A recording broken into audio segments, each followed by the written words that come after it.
What's going on, everybody? It's your boy Jay Banks. Tuesday. Hey. Happy Valentine's Day, buddy. Happy Valentine's Day, man. What's up? Yeah, it's also my father's birthday, man. So heavenly birthday to Happy that guy. birthday, man. Happy birthday. I always thought that was special, man, that he got, it was like Valentine's Day, so my mom always had to be like extra special to him, right? It was like, all he had to do was get the flowers for her, but she had to like get the tools and get everything ready for him. She had to do the extra mile, and he's like, I got the flowers. It's my birthday though. It was a special day. Yeah, bro. Extra special. Yeah. Extra special. Yeah. I always thought that was cool, Some man. extra chocolate.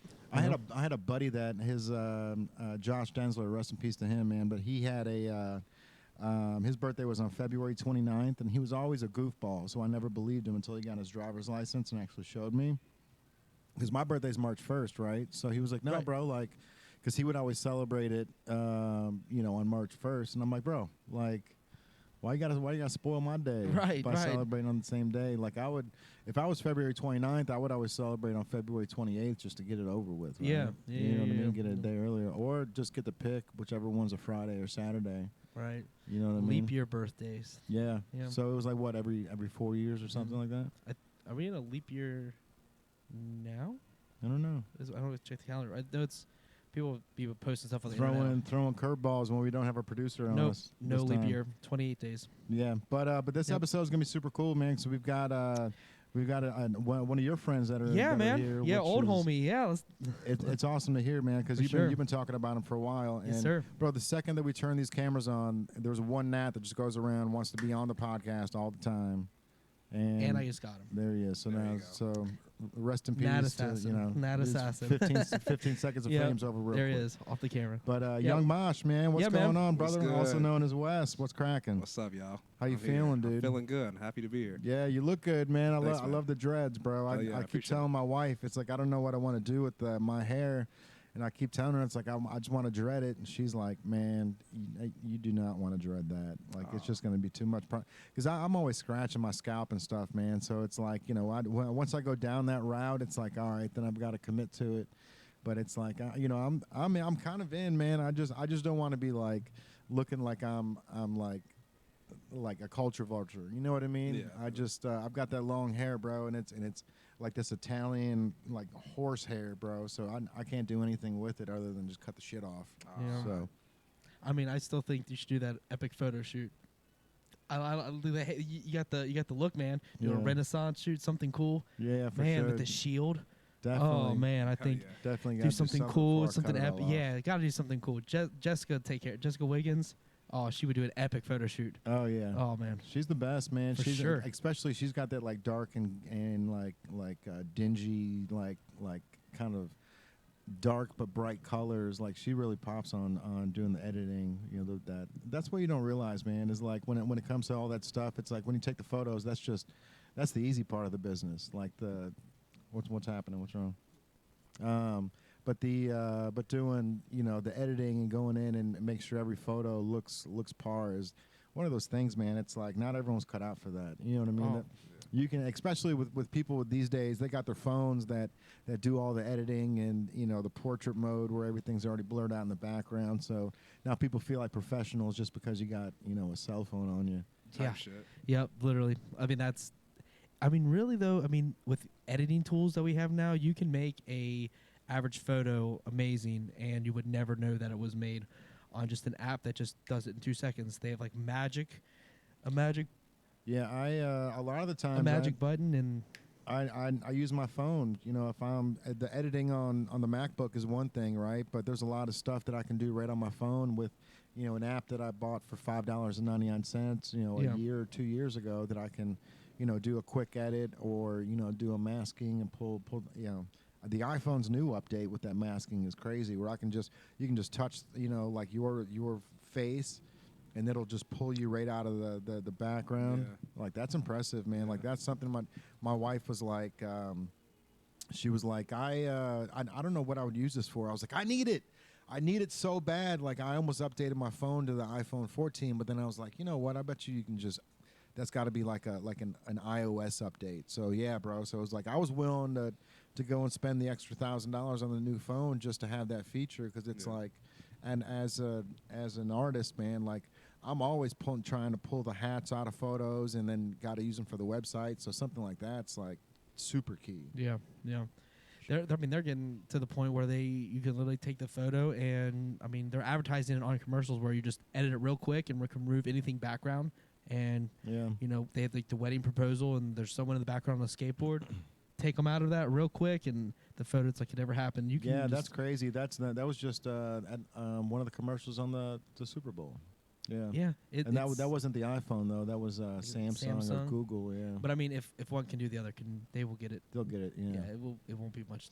Once one comes out, it just everyone gets in line and yeah, it's done. Yeah. You can't nothing original anymore. When you see the breakdown of the phone, it's crazy, bro. Like the glass that Apple uses is bought. You know, they buy it from Sony, and then actually I think the cameras are bought by Sony, and then the glass is Samsung. But like they're all just. Wow. Yeah, they're all just mixing parts, bro. You know, and then the iPhone, they license their equipment. So like if you want to use, like when you plug a charger in, and then after like 30 seconds the phone says like it's not compatible. Like there's software inside that cord, so they'll license it to you. So it's like, hey, if you're selling these cords for $10, we're gonna get $1.50 of every cord, but you're gonna have, it's not gonna give you that error. Which it's genius, man, but it's kind of like how Epson does their printers, bro. It's like they got a monopoly on everything. They have it locked down. Yeah. I've never seen anything like that one. But that also makes companies like Belkin top of the food chain, because they've got like Belkin's the one that's sold in all the Apple stores, and it's like a cheap a cheaper version where you can get like the phone case for 20 instead of 40, and it's it still has the magnet charging capabilities and stuff like that. You know what I mean? But yeah, let's talk about Yung Mosh a little bit, man, because you guys are killing it right now, man. The Instagram's on fire. You guys, everything that you're doing in there is very intriguing, man. Everything that you're dropping in there, and the link in the bio. But you guys changed your name recently, right? And that was something. Was that strategic, or was that just like, did you outgrow the old name, or is it like more for like the new audience that you're trying to capture? So first things first, I did a podcast, which is funny because one of the guys from Fire from the Gods, the lead vocalist AJ Channer. Yeah, he's awesome. Yeah, he was watching it, and the guy that was doing the podcast was named John Clark, and that was his best friend. Mm-hmm. So AJ was talking to one of his old managers, like, hey, man, you should manage one of these bands. And he checked out a couple of songs from The World I Knew and fell in love. And after that, we had like a long conversation about it. And he was talking about, you guys should try to be like a single person in a band, like still have a band, but just make a name one person, so we can like get into more different venues than metal bands can. Yeah. Oh yeah. And just because of what kind of music we're making trap metal, so he thinks that that branding right there would just sell so much better than a band. I love the name, man. Thanks, because at first it's like you said, it sounds like a single person. It doesn't sound like a band, right? And then when music venues, when they're trying to book artists, if they see a band, there's so much more to it, right? There's load in, there's equipment, there's sound checks. I mean, you got to do that for you guys too, obviously. Right. But it sounds like everything is like compact and ready to go when you got it sounds like a full package when you got the name Yung Mosh. And it's wordplay at that, right? It's like you want the young crowd, and then you got the whole mosh feel, like the mosh pit, the trap metal, and that's funny how a name can work like that. It's funny how a name can seems like it's all in one place. When it's a band, it seems like there's a lot of research you have to do. Yeah, it's just there's something there that's. And I don't know where it even comes from, because I know that like it's all about the branding. Really comes down to it. And something like Yung Mosh looks like, obviously you said it, like an individual. Yeah, it's individual, and your face is on the front page of the Facebook at least, so it looks like you are Yung Mosh. Right. Yeah. And that seemed like it by design, but like, how's the dynamic within the band going forward after you change the name? Was it like, because now it kind of takes a little bit of a, people get like personal with it, of course. Like, they've been playing with The World I Knew, for so long, and that's what I knew it as. Like, it's still on my phone. Yeah. So, But yeah, like, what's the dynamic like since you've changed the name? Honestly, so we had multiple talks about it, and the same, like, everybody always says the same thing. I don't want the spotlight. I don't want the spotlight. I hate having the spotlight. I just want to write music. I just want to write music. So that's why we agreed. Okay, let's do the single. Let's do Yung Mosh. Okay. All right. But yeah, I tell everybody that it's just not me. It's still a band. So Yeah. I think it's weird. It's only weird for me because everybody else is in the band doing their share, writing music, doing lyrics, and all that other shit. Yeah. So it's just like everything's important. yeah, Everything's and it's important. just Yeah. I don't want everybody to see it's just me. I wanted everybody to see it's the other people in the band. You know? Exactly. It wasn't. It's a community effort. It just appears one for marketing purposes. Correct. And the marketing purposes are important because I look at it as it was always hard for me to get bands into places, but I can get Native Brand into things so much easier than I could ever get my band into. Yeah. Because when I bring my band, like when I would bring Ocean Grid and stuff, I have to answer questions. What kind of genre are you? We can't really tell what you are. This and this and this and this and this. And I'm like, man, I have to answer so many questions, which is why I eventually went to OG as kind of my marketing with it. I was like, we're OG Ocean Grid. Yeah. And like people are like, oh, that's cool. They ask less questions. Yeah. But when it was Ocean Grid, like, what's that even mean? I'm like, man, I'm explaining it to the promoter. I'm explaining it to just a manager of some event. And I was like, you know what, OG? And they're like, oh, and then I get to explain it to metal band. It's on my turf, not on their turf. Right. So it's funny how just the wordplay changes, just the way you brand it. Yeah. It changes their perspective. Yeah. And when you say the world I knew, it doesn't. It's kind of hard to tell the genre Exactly. of that group. Yeah. And Yung Mosh tells me, all right, it's young, probably geared towards probably rap or hip hop of some degree, and then I don't have to ask any more questions. Your turf tells me, oh, we also scream. And they're like, excuse me? And then that's a whole nother, you know what I mean? Like, then let's create interest, shock value. Yeah. And that, I think that's genius. So, like, it's definitely played in your favor. So I was trying to look on, so I found What I Knew still on Spotify. Is it still? Yeah, Spotify, YouTube still. Yeah. That's definitely so. Because I was looking for, because you were featured on a song. There was a band that did a song, and it had Yung Mosh feature. I guess you did vocals for. The song was like, I played it earlier. Race War. I'll show you. It sounded like it happened a while ago, like like when you first started it, whatever. Because I heard your vocals on it. You featured on a song. Oh yes, that's I'll find it. A Scarred Existence. Yes. It was actually good. Yeah, hell yeah. Yeah. I did a workout, and I threw your music on, trying to go back and listen to what I have you guys on here, but I was like, you know what, I'm gonna refresh before this and whatever, and I saw that track, and I'm like working out, I'm like, man, okay, all right then, and then I just went through all the tracks, and recording quality's top tier, bro. Everything sounds fantastic. Yeah. So just a little shout out there, but it was when I'm listening to it intently and like looking for all like the details, because like it's different when you're in your own band and you listen to other people's music because you're in that scene and you kind of compare it that way. Yeah. But I'm taking a fresh listen.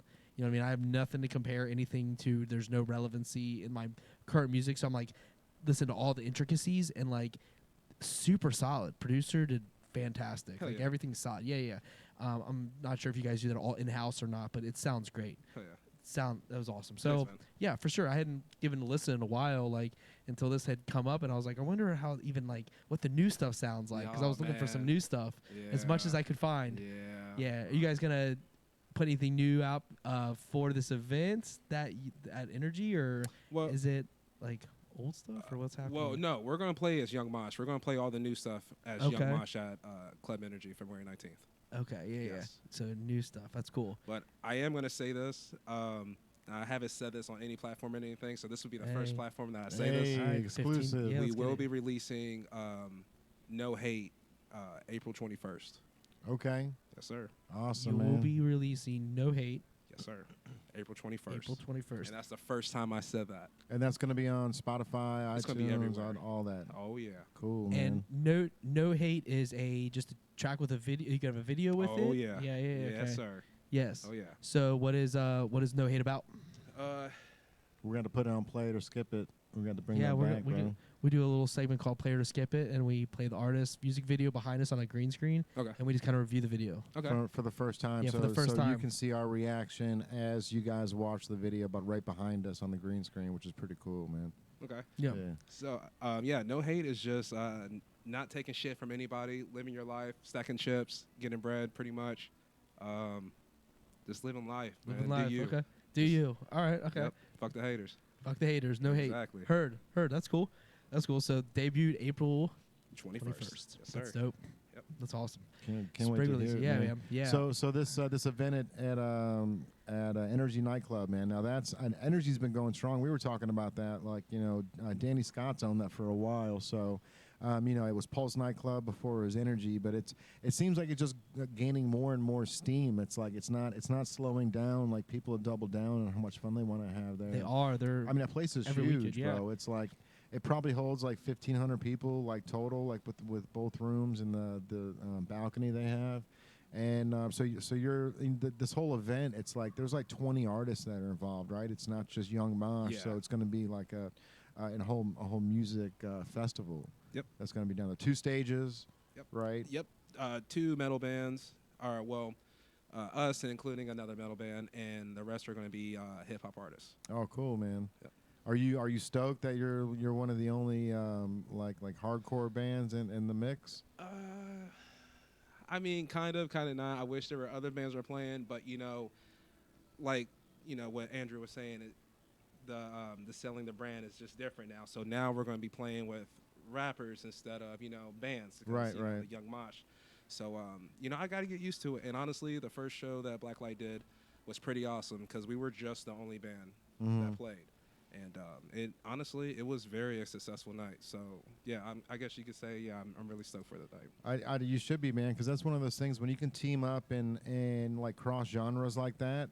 You're really that's when your fan base explodes, and that's one thing that we've always learned is like if we can, as we're building the brand and as we're teaming up with other artists or interviewing somebody, it's like we got to look outside our own fan base, our own friends, right? Because if we're just booking our own friends in on the podcast, then we're only bouncing the ball to like our mutual friends. So if you can grab a whole nother genre and play for them, you're going to grab a bigger fan base quicker. Because half these people or a third of these people are going to be like, who is this? You know what I mean? Like, I got to check these people out, which they normally wouldn't have, in their own setting. So yeah, that was literally a big part of our early success when I played. Was just because the band challenges at Madison Theater locally. Yes. Yeah, there was all different genres, Yeah. and we were able to stand out just because we were charismatic and we were with a bunch of music lovers, and they Yes. recognized that they wouldn't otherwise see the genre of music because they're not going to go there because either they don't have a nephew or somebody playing in that kind of music. They're going for their friends and family, but they just happen to stumble upon music they don't ever get to see. Right. And they would buy the merch and be like, this is something like I haven't seen before. I haven't seen a metal band live. Like I have Yeah. no reason to ever go. Right. That was their chance. Yeah. Huge shout out to Madison Theater for all that because that was like bringing a bunch of communities together. Yeah. for Everybody was on there. I mean, Yep. we're talking everybody, rock, rap, metal, everyone was involved, pop Yeah. punk, and everyone just had to be there. And then there were such big shows. You're talking 500 people every night, Sure. Yeah. and it was just big shows. Yeah. And I mean, obviously a huge space, so it didn't even look packed. But you knew when you looked out there on the stage, like Yeah. we're playing in front of people that I do not know, and Right. they are gonna And be which is great. fresh listeners. Yeah. Yeah, and that was a huge catapult to start things because then people come out to the shows now that they follow the Instagram or follow the Facebook. Now they're in the know Yeah. because people want to follow, they want to be a part of it. They just don't know how to find you. Right. They do because like there is something to be said about a local band that impresses people. Now a national band, obviously they're going to be impressed because that's what's expected. Right. But when a local band steps up to the plate and someone sees you play and they're like, "This is where I live is happening under Right. my nose, Right. and I didn't know this. Right. Does anyone else know? I'm going to be the first to get there." And everyone thinks they're the first to get there. Before you know it, everyone's on board. Right. And it is what it is. It's just a bowling ball or a snowball effect. Yep. And you guys have that going for you because obviously with the Word I Do, it's a little bit more on like to expected what you're going to bring to the, even though it's hard to expect what you're going to bring to the table just based on the nature of being a trap metal. You know what I mean? That's Right. really, I mean, outside of maybe Attila and a few others, really it's limited. in finding that. But like, or like Broken Side back in the day, and like anyone that would screamed and did like any kind of hip hop, like it was hard to find through the years. There's very limited bands of anything across. I mean, I had to bring up Broken Side's name, and they weren't even that, but they were the closest thing that we could had of Warped Tour. I mean, 303 did some of like balance of little, but like there's not anything that does that. You know what I mean? Like Attila set themselves apart. Immediately, and everyone. I mean, I remember seeing Attila shows, and like we're talking like 3,000 people are there, and no one's anywhere else. Every other bands are playing to maybe 200 kids, and like even headliners are playing to no one when Attila's on stage, because they set themselves apart because they were just different. But when you give a name like Yung Mosh, you're like, all right, that's cool, like rapper, hip hop, cool, we're going there, and then when it comes to the heavy end of things, then just take them by surprise. Eyes light up. People are like, "Oh, I'm here for it," because I know I can't. I mean, most people can't scream, you know, in general. I mean, and they're like, "Wow, I can't do that." They can. I'm here to pay attention, and that's what you. And that's so valuable. It's priceless. The shock value alone, you can't even pay for. It is just. It is what it is. And I think when you play these shows with these hip hop artists, you're hitting a group that don't even look into metal. A lot of times, I'm like, I don't mess with that metal stuff, but I like it. I hear that all the time. Or they either say, you know, here recently, a lot of rap artists be having guitar riffs. Yeah. So I think the rock world is starting to become in the rap scene, fusing, just a little bit, you know, but enough. Enough to get their toes wet, to feel like what it's like to get that the instrumentals and the live drums. I've been seeing, like, as I'm out at shows, I've been seeing like a lot of rappers with a live drummer, which is pretty cool. That they're taking that live music aspect instead of just, you know, press and play on the iPod, whatever. So I like the changes. I like the changes happening. DJs are important, of course. But having a live drummer changes, you know, the dynamic of the whole stage. I thought Kevin Rudolph was going to take off more than he did when he teamed up with Cash Money. Oh yeah, and he did that rock like I thought so too. It was a pretty big song. Him and Lil Wayne, It did. It just had a small fire of time of just hype, but then it just kind of fell off. I don't know. I thought it was gonna be bigger too, but. Then again, though, you never know. Like, we live in like a instant gratification society. If it doesn't get people's interest for a long time, people just move on so fast. For sure. And that's the name of the game. Super quick with that. Super quick. People forget you way longer than they've even remembered you. And before you know it, then you have to keep being fresh, which is, I mean, it's a challenge, but we enjoy it. We enjoy it as creators. You know, we're content creators. Everybody on here is here to make stuff for people to enjoy, to vibe with us. Right. We want to make stuff that other people like. Yep. And we want to be in the same headspace as people, and you get to meet the best people because you've created something that they vibe with. Right. You immediately know you have something to talk about. Yeah. And it builds off from there. Yep. Building relationships is easier. Music just brings so many people together. For sure. Yeah. I agree with that. Which is cool that you guys are doing this event. Because you're headlining it. Like, I know you guys were talking earlier about like who is. So you guys are partnering with someone to do the event at Energy. Or is it your event, or you're hosting it? It's Blacklight Productions. Blacklight is hosting it, but we were trying to, pretty much we're renting it out. We wanted to rent it out Friday or Saturday, but those are their money making days. For sure. So Sunday was the best option to do. Yeah. So you know, of course we paid for the nightclub. And then, just Blacklight is hosting it, and Max is hosting it too as well. Yeah, he's out there. Yeah, he's for doing sure. a lot. I love it. I love it. I love seeing him doing that. You guys are. I mean, we go way back. You know, back to the days of Skyline Chili. I wanted to talk about that. Yeah. Yes. Feel free. Yeah. Man. So I guess we were playing at a show at Thompson House. We both were playing at a show at Thompson House, correct? We both played. Yeah. So you know, around back in those days, the whole show at Thompson House usually is over like what, midnight or 11:30, some shit like that. Yeah, midnight latest. Yeah. So me and Alex decided to go get something to eat, and then I want to say that we asked you guys what you guys were doing. You guys also said you guys wanted to eat, and Greg was there, correct? Yes. It was just Greg and I. Yeah. Yep. And so you guys said Skyline and Clifton, so we drove to Skyline and Clifton, and just had this big talk. We were just talking about how to get your band going, you know, And Yeah. seriously, like we were there till fucking Skyline closed, which is 4. like 4 a.m. at 4 a.m. in the morning. Yeah. Talking about it. They kicked us out, and we were still talking on the street about. We were. That's Yeah. awesome, dude. Yeah, and like seriously, you changed me and Alex's life that night, and we definitely want to say thank you for giving those tips, for helping our band. Absolutely, man. Yeah, it's seriously. all love. It's all love, dude. Yeah, man. It's just in my mind, like I have done a lot of internal research on how to navigate it, and it's not for my own personal stuff. I'm just here to do everything that I can and make it on my own. If I can take homies and help in general, like it just is. Yeah. We're just here to pass like insight, man. Like it's just sharing information, and some information is valuable and you take it and run with it, and when you get more information you just bring the information back. Like everyone works together as a community, and you guys are a big part of it, and I appreciated what you guys were doing. I just saw some areas that I think that had improved and you could just trim the fat on, and it was time for me to speak, and which helped us out a lot. Still, we thank you for that. Awesome. For sure. Appreciate this. Yes, sir. Appreciate it, man. Yeah, yeah, man. Yeah, all love for sure. It was definitely like I said, like what you bring to the table is just so different. So like to me, I was like, this can't be ignored. Like this needs to get the shine that it deserves. So how can I help them get more shine? Yeah. Yeah, because it was for us.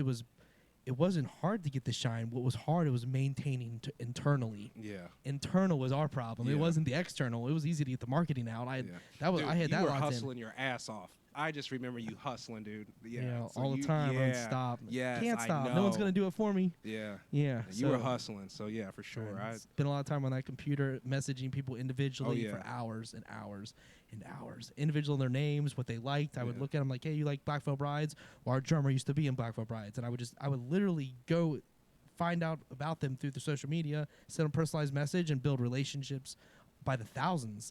I was just doing it so often. So like. And it was awesome. I met some great people, some awesome people I reached out to. So like those relationships, I still talk to them today. Yeah. All because of a conversation I had through Facebook Messenger. Yeah. You know what I mean? Like and that stuff is really, really appreciate that I put that effort in early when I wasn't even thinking about now. You know what I mean? Like I wasn't even thinking about the future. I was just like, all right, how can I get into these doors? How can I do that? So like originally my goal was to go through before Instagram was like the go-to now, like that's how I used to try to go to record labels. But when Instagram was like the very, very beginning, no one was everyone was doing emails. We were all emailing labels, and everyone was trying that way. Yeah. And I started finding people's Instagrams, like owners of labels. I was like, you know what? Maybe I could just message them through the messenger on Instagram. So I started doing that, and I started getting feedback, and that's how we got like talked to In Vogue Records and all those guys, and all because of Instagram early on. It was just my way of like taking a side route. Now it's not a side route, but back then, like 2012, 2011, that was like my 2013, even then, like that was my thought. Like that's how we go. This is the way. But it's adapted. Things have evolved, so you have to evolve with it. Right. That was just the time period, and now we're at a new one. TikTok's taking over, so we're having to adapt as music society. Like things have to change, and we change with the times, and just maximize it. And that's what I continued to do, and I still do to this day, but the hustle's changed. The hustle is more internal here. How can we push out? Back then, I'm like, all right, like let's make blank CDs and let's go to Warped Tour and let's drop them in people's cars as they're leaving Warped Tour. Yeah. And like stuff like that. That was like my mentality, and the legwork paid off. It did. I honestly, I loved all the effort, and I loved that my guys, the band was down for my effort, and they did their work too, but like some people don't want to get off the couch. It's just true. Some people don't want to do it. I understand. You know what I mean? And it's like, why? Like you're trying to make it in music. I know you're sitting playing guitar all day, but like there is an outside world. No one's gonna hear you play guitar unless you make them hear you. No one cares until you make them care. Right. And then they will really care. They'll care a lot, but you have to get them there. And that is the hardest thing to get some people, because some people think I'm just good enough. Well, you are good enough, but no one can hear you. Right. So the hustle is, you got to have the balance, and but you guys hustle too, though. So that it's all the same. You can't have one without the other. I feel it. Yeah. And honestly, I just want to say this. This is a message to everybody, all the young people that are in music, in the music industry. Man, take the time out to help another band. Yeah, they might have some things they need to work on, but how can they know if nobody tells them? So you definitely need to be there for that other band, especially being there for your community, just like Andrew, which is fucking awesome. Like I said, he helped us out a lot, and definitely just want to express that out there. Just help each other out. Like, we're all in this together. Yes, sir. So. Well put, man. And I appreciate it. Hell yeah, for sure. For sure.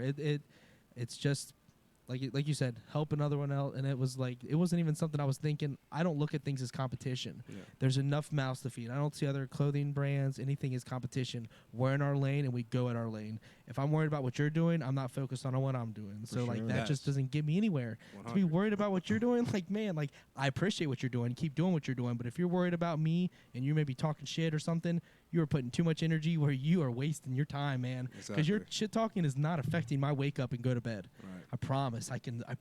I promise. Like, no matter if I were to get flustered about something, I promise it's not about your shit talking. That's where I'm at with it. It's just like I have to focus on mine, and I will support you in yours. But if I do find out you're saying stuff, I'm like, I will approach you like, what's the deal? I'm not gonna shun you. I'm like, what's the deal? Like, why is your energy coming at me like this? Right. I mean, if I did something to you in the past or something rubbed you the wrong way, approach it, and we can handle it like men, and we can move on, and then put your energy where you need to, man. Don't spend a year worrying about me or even 5 minutes. Right. Don't worry about it, because I've had people like you're just so concerned about yourself. I'm like, man, like, you're not gonna get me anywhere. Right. I have to be concerned about me because the world doesn't care. It'll throw you under and move on to the next. Exactly. Someone else is going to work harder than you, and someone's going to be more talented, and someone's going to do this. So you just have to push the gas pedal. You know, the greatest part about that story is how iconic that Skyline Chili is, man. You know what I mean? Like that, yeah. that skyline down there. It's like it's birthed a lot of conversations, and it's gotten to the point where actually it was even on The Simpsons. I don't know if you guys know that, but one of the episodes of The Simpsons, Homer and Bart like traveled across country, and they stopped at the Skyline Chili in OTR in the very beginning of the episode. So I'm not saying you guys need to do this, but maybe you should get like a little photo op together where Yung Mosh and you and Greg are just the cartoon version standing outside of the Skyline Chili. Dude, we could totally do that. That would be we dope. could totally do that. Yeah. Yes, sir. Yeah. Or make it an album cover one day. Dude, yeah. I You know what I mean? dude, we Like, could. We could do. like you could do like sitting in one of the booths hometown over there. homies or something like yeah. that. Like something like that. Like, I mean, Just put it on the inside cover of the CD. When you Yeah. open it up, it'll be a picture of you guys just all hammered eating conies at 4 o'clock in the morning. Yeah. And only the locals will know what's going on. You know what I mean? That'll Yeah. be like an AJ's cheesesteak or whatever it's called Yeah, out there yeah. in Philly. Yeah, it definitely was a good vibe too that night. I remember the energy was great. Yes. I do remember that because like I just when I told Greg, I was like, man, like, we could really help them. He's like, what do you think? And I was like, I was like, we could go on tour with them. They just need to be a little further along than, because like we were just at just a few steps ahead. Oh yeah, just a for few, sure. just a little bit ahead. For sure. Not too much, but enough that I could like reel you in and get you closer to our boat. That's kind of how I felt. Like we just put it in a dip with the same amount of work, just did a little bit other steps that hadn't been done by you yet. And I was like, they're there, dude. Like, this band is about to, because I always said the same thing about the Earth Laid Bare. I always thought the Earth Laid Bare was the next big thing. And they're still doing their thing, but they're running into the internal problems of like a band does, and getting older and having commitments and everything. Because they were young. Yeah. They were young and huge. At like 16 years old. Know. They're packed out shows. Yeah. I remember playing with them, and I'm like, man, they just bring like 100 people with nothing. Yeah. Just people to show up for them, high schoolers and college kids, and like everyone. Almost like, and they would kill it, of course. Yeah. They still do. Jake gets on that stage, and he's a machine. But there's more to that than being great on stage. You have to do all the branding and do all the stuff, and they were just trucking along, but not quite hitting the mark that I think they were hoping for. Yeah. And but then eventually life takes its toll. The more time you spend in life, the harder it gets. So you have to, when the iron's hot, you have to strike. Yeah. You really have to strike right away when things are at its hottest and your viralness is there. Jump at it, because that ship will move. We live in the internet era where instant gratification, if you don't catch it right then, I mean, we do the same thing. Like, when things are happening, we try to make a shirt that represents this 1 week we have a shirt that has to go about it. Yeah. Period. You know what I mean? Like a holiday shirt, if you will. Yeah. That's a perfect example. St. Patty's Day comes and goes, but you have to have merch for it. I mean, and green sells like crazy for one day. Oh, yeah. And after that day, what happens to the green? People don't wear green again till the next year. Correct. Right. So like you have to maximize on one day, but that one day can knock it out of the park. You know what I mean? So like that's that way with music videos. You drop the music video at the right time. If you drop it off in the wrong time, you can literally watch all your momentum out the door. Yeah. And there's nothing more deflating than watching your momentum go as a band. Yeah. Nothing more deflating. Industry is so fucking weird. Dude, it is. It's just so weird. It is. It is. But with something like what you're doing, I don't think industry time period matters because I don't think a lot of people have heard that style. The trap metal thing is the world's your oyster, man. Like you really have no one has touched it really other than Attila and a few other And Trap Out Kings. Yeah. There's a very few. I mean, you can one hand really, not a lot. Yeah. I mean, not on the mainstream at least, but that means there's a lot of room. Yeah. And you can fill that space. Oh yeah. So, I mean, that's definitely something you got going for you, man. And I also think that the personalities of the band also make a huge impact because when you're on stage, your personality shines. Oh yeah. Yeah, Sure. and so I think that's a huge part of the live performance. Is more than just the music. It's how you're associating with the people. It's how you're connecting with the people in the front of the stage that are standing there. The front, the people that are having that music blasted in their face. Those are the real ones. Those are the ones that are willing to be there, even if it's just girlfriends. Doesn't matter. People are gonna stand there and they're willing to do that. You're putting a show on for them, and that personality shines there, and I see it. And that's I think it's definitely mad respect. That's all I got to say about that. Mad respect because personality carries a band. Oh, for sure. Way far. You know what I mean? Yeah. Nowadays it's like I guess the band, but usually the front man is the one that has to act and be the face of the band. You know what I'm saying? Especially doing the TikTok reels and all that shit. Now you have to do that in the band in today's industry.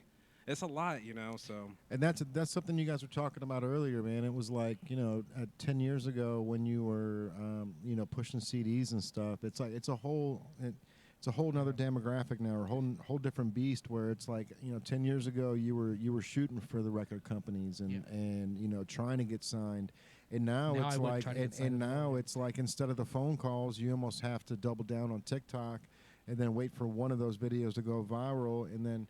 That was one thing that always surprises me. Is like when I'm scrolling through Yahoo News, it's always the news article always says TikTok viral or something you saw on TikTok. And like I was even watching Shark Tank, bro, and two of the pitches on one episode were both things that they got popular on TikTok for. And it's like, man, it's wild how quickly the tables have turned, and how Capitol Records isn't the gatekeeper anymore for these things. It's not. It's independent, and there's something going on in the music industry, and I don't know if you paid attention, bro, but people are selling their catalogs. The full catalogs are getting rid of.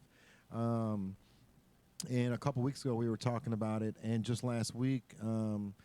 Michael Jackson's estate is selling on his entire catalog for $800 to $900 million.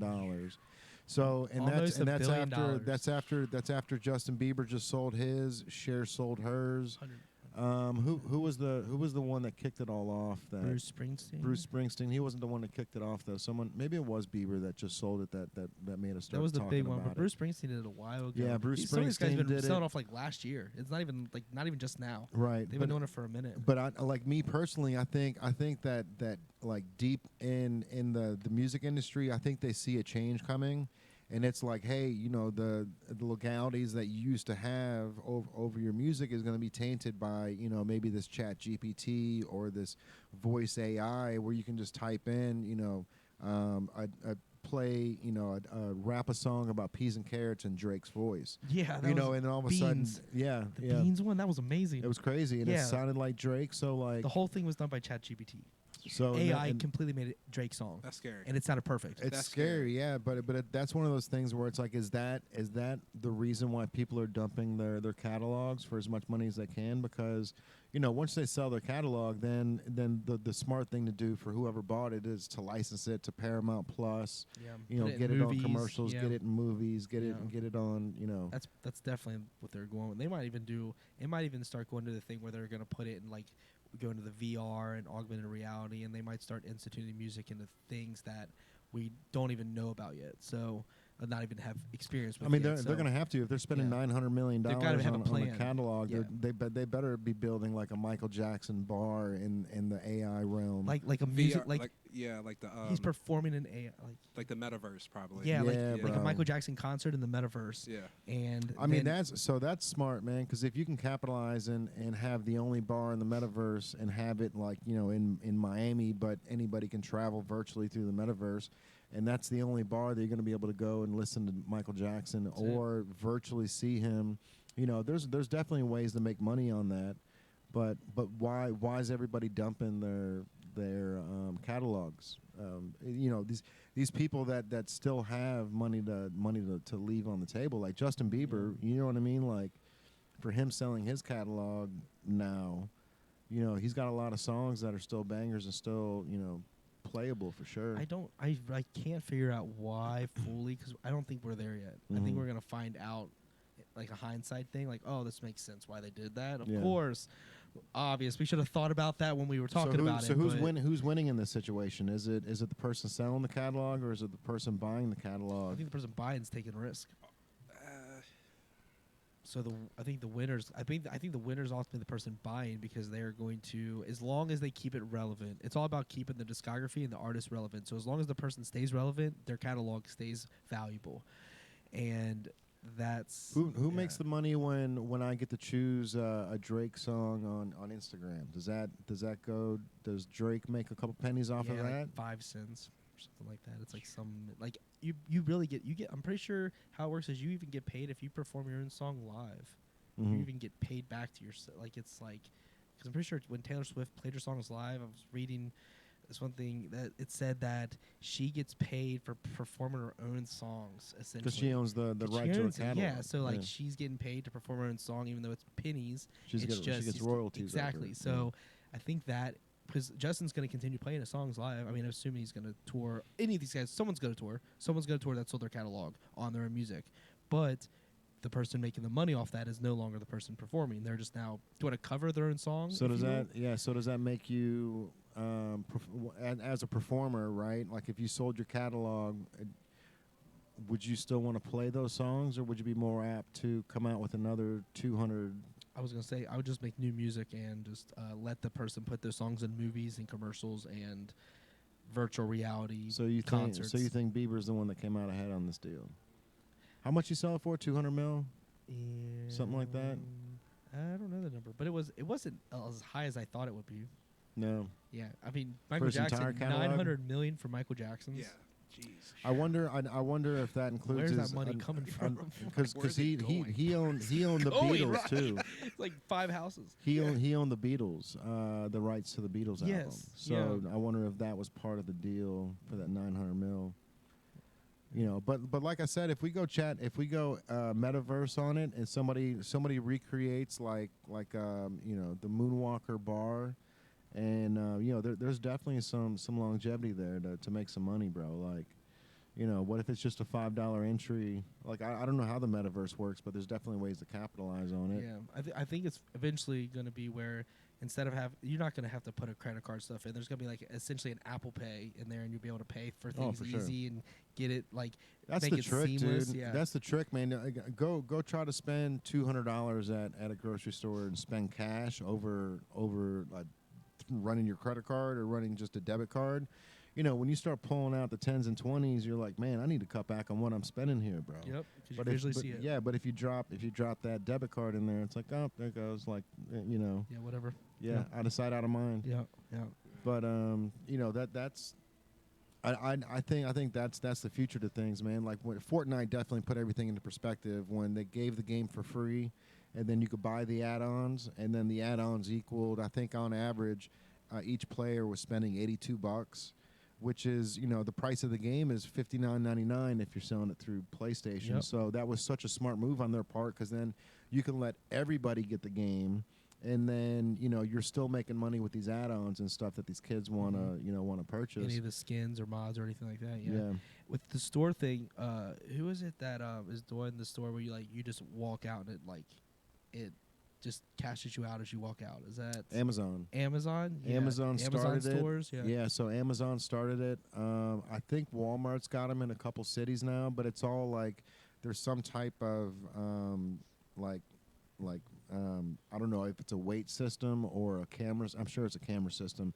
But as you put the stuff in the cart, it knows what you put in the cart. So then you can just walk right out without having to worry. I mean, Walmart is big complaining about stealing and all that and whatever, but just because, I mean, obviously people are, we're living in a new era of financial instability. Shit, so you just saw it happen at Nike in Memphis. In plain day. Yeah. A guy pulled up with a like a little to-go truck, like a little semi.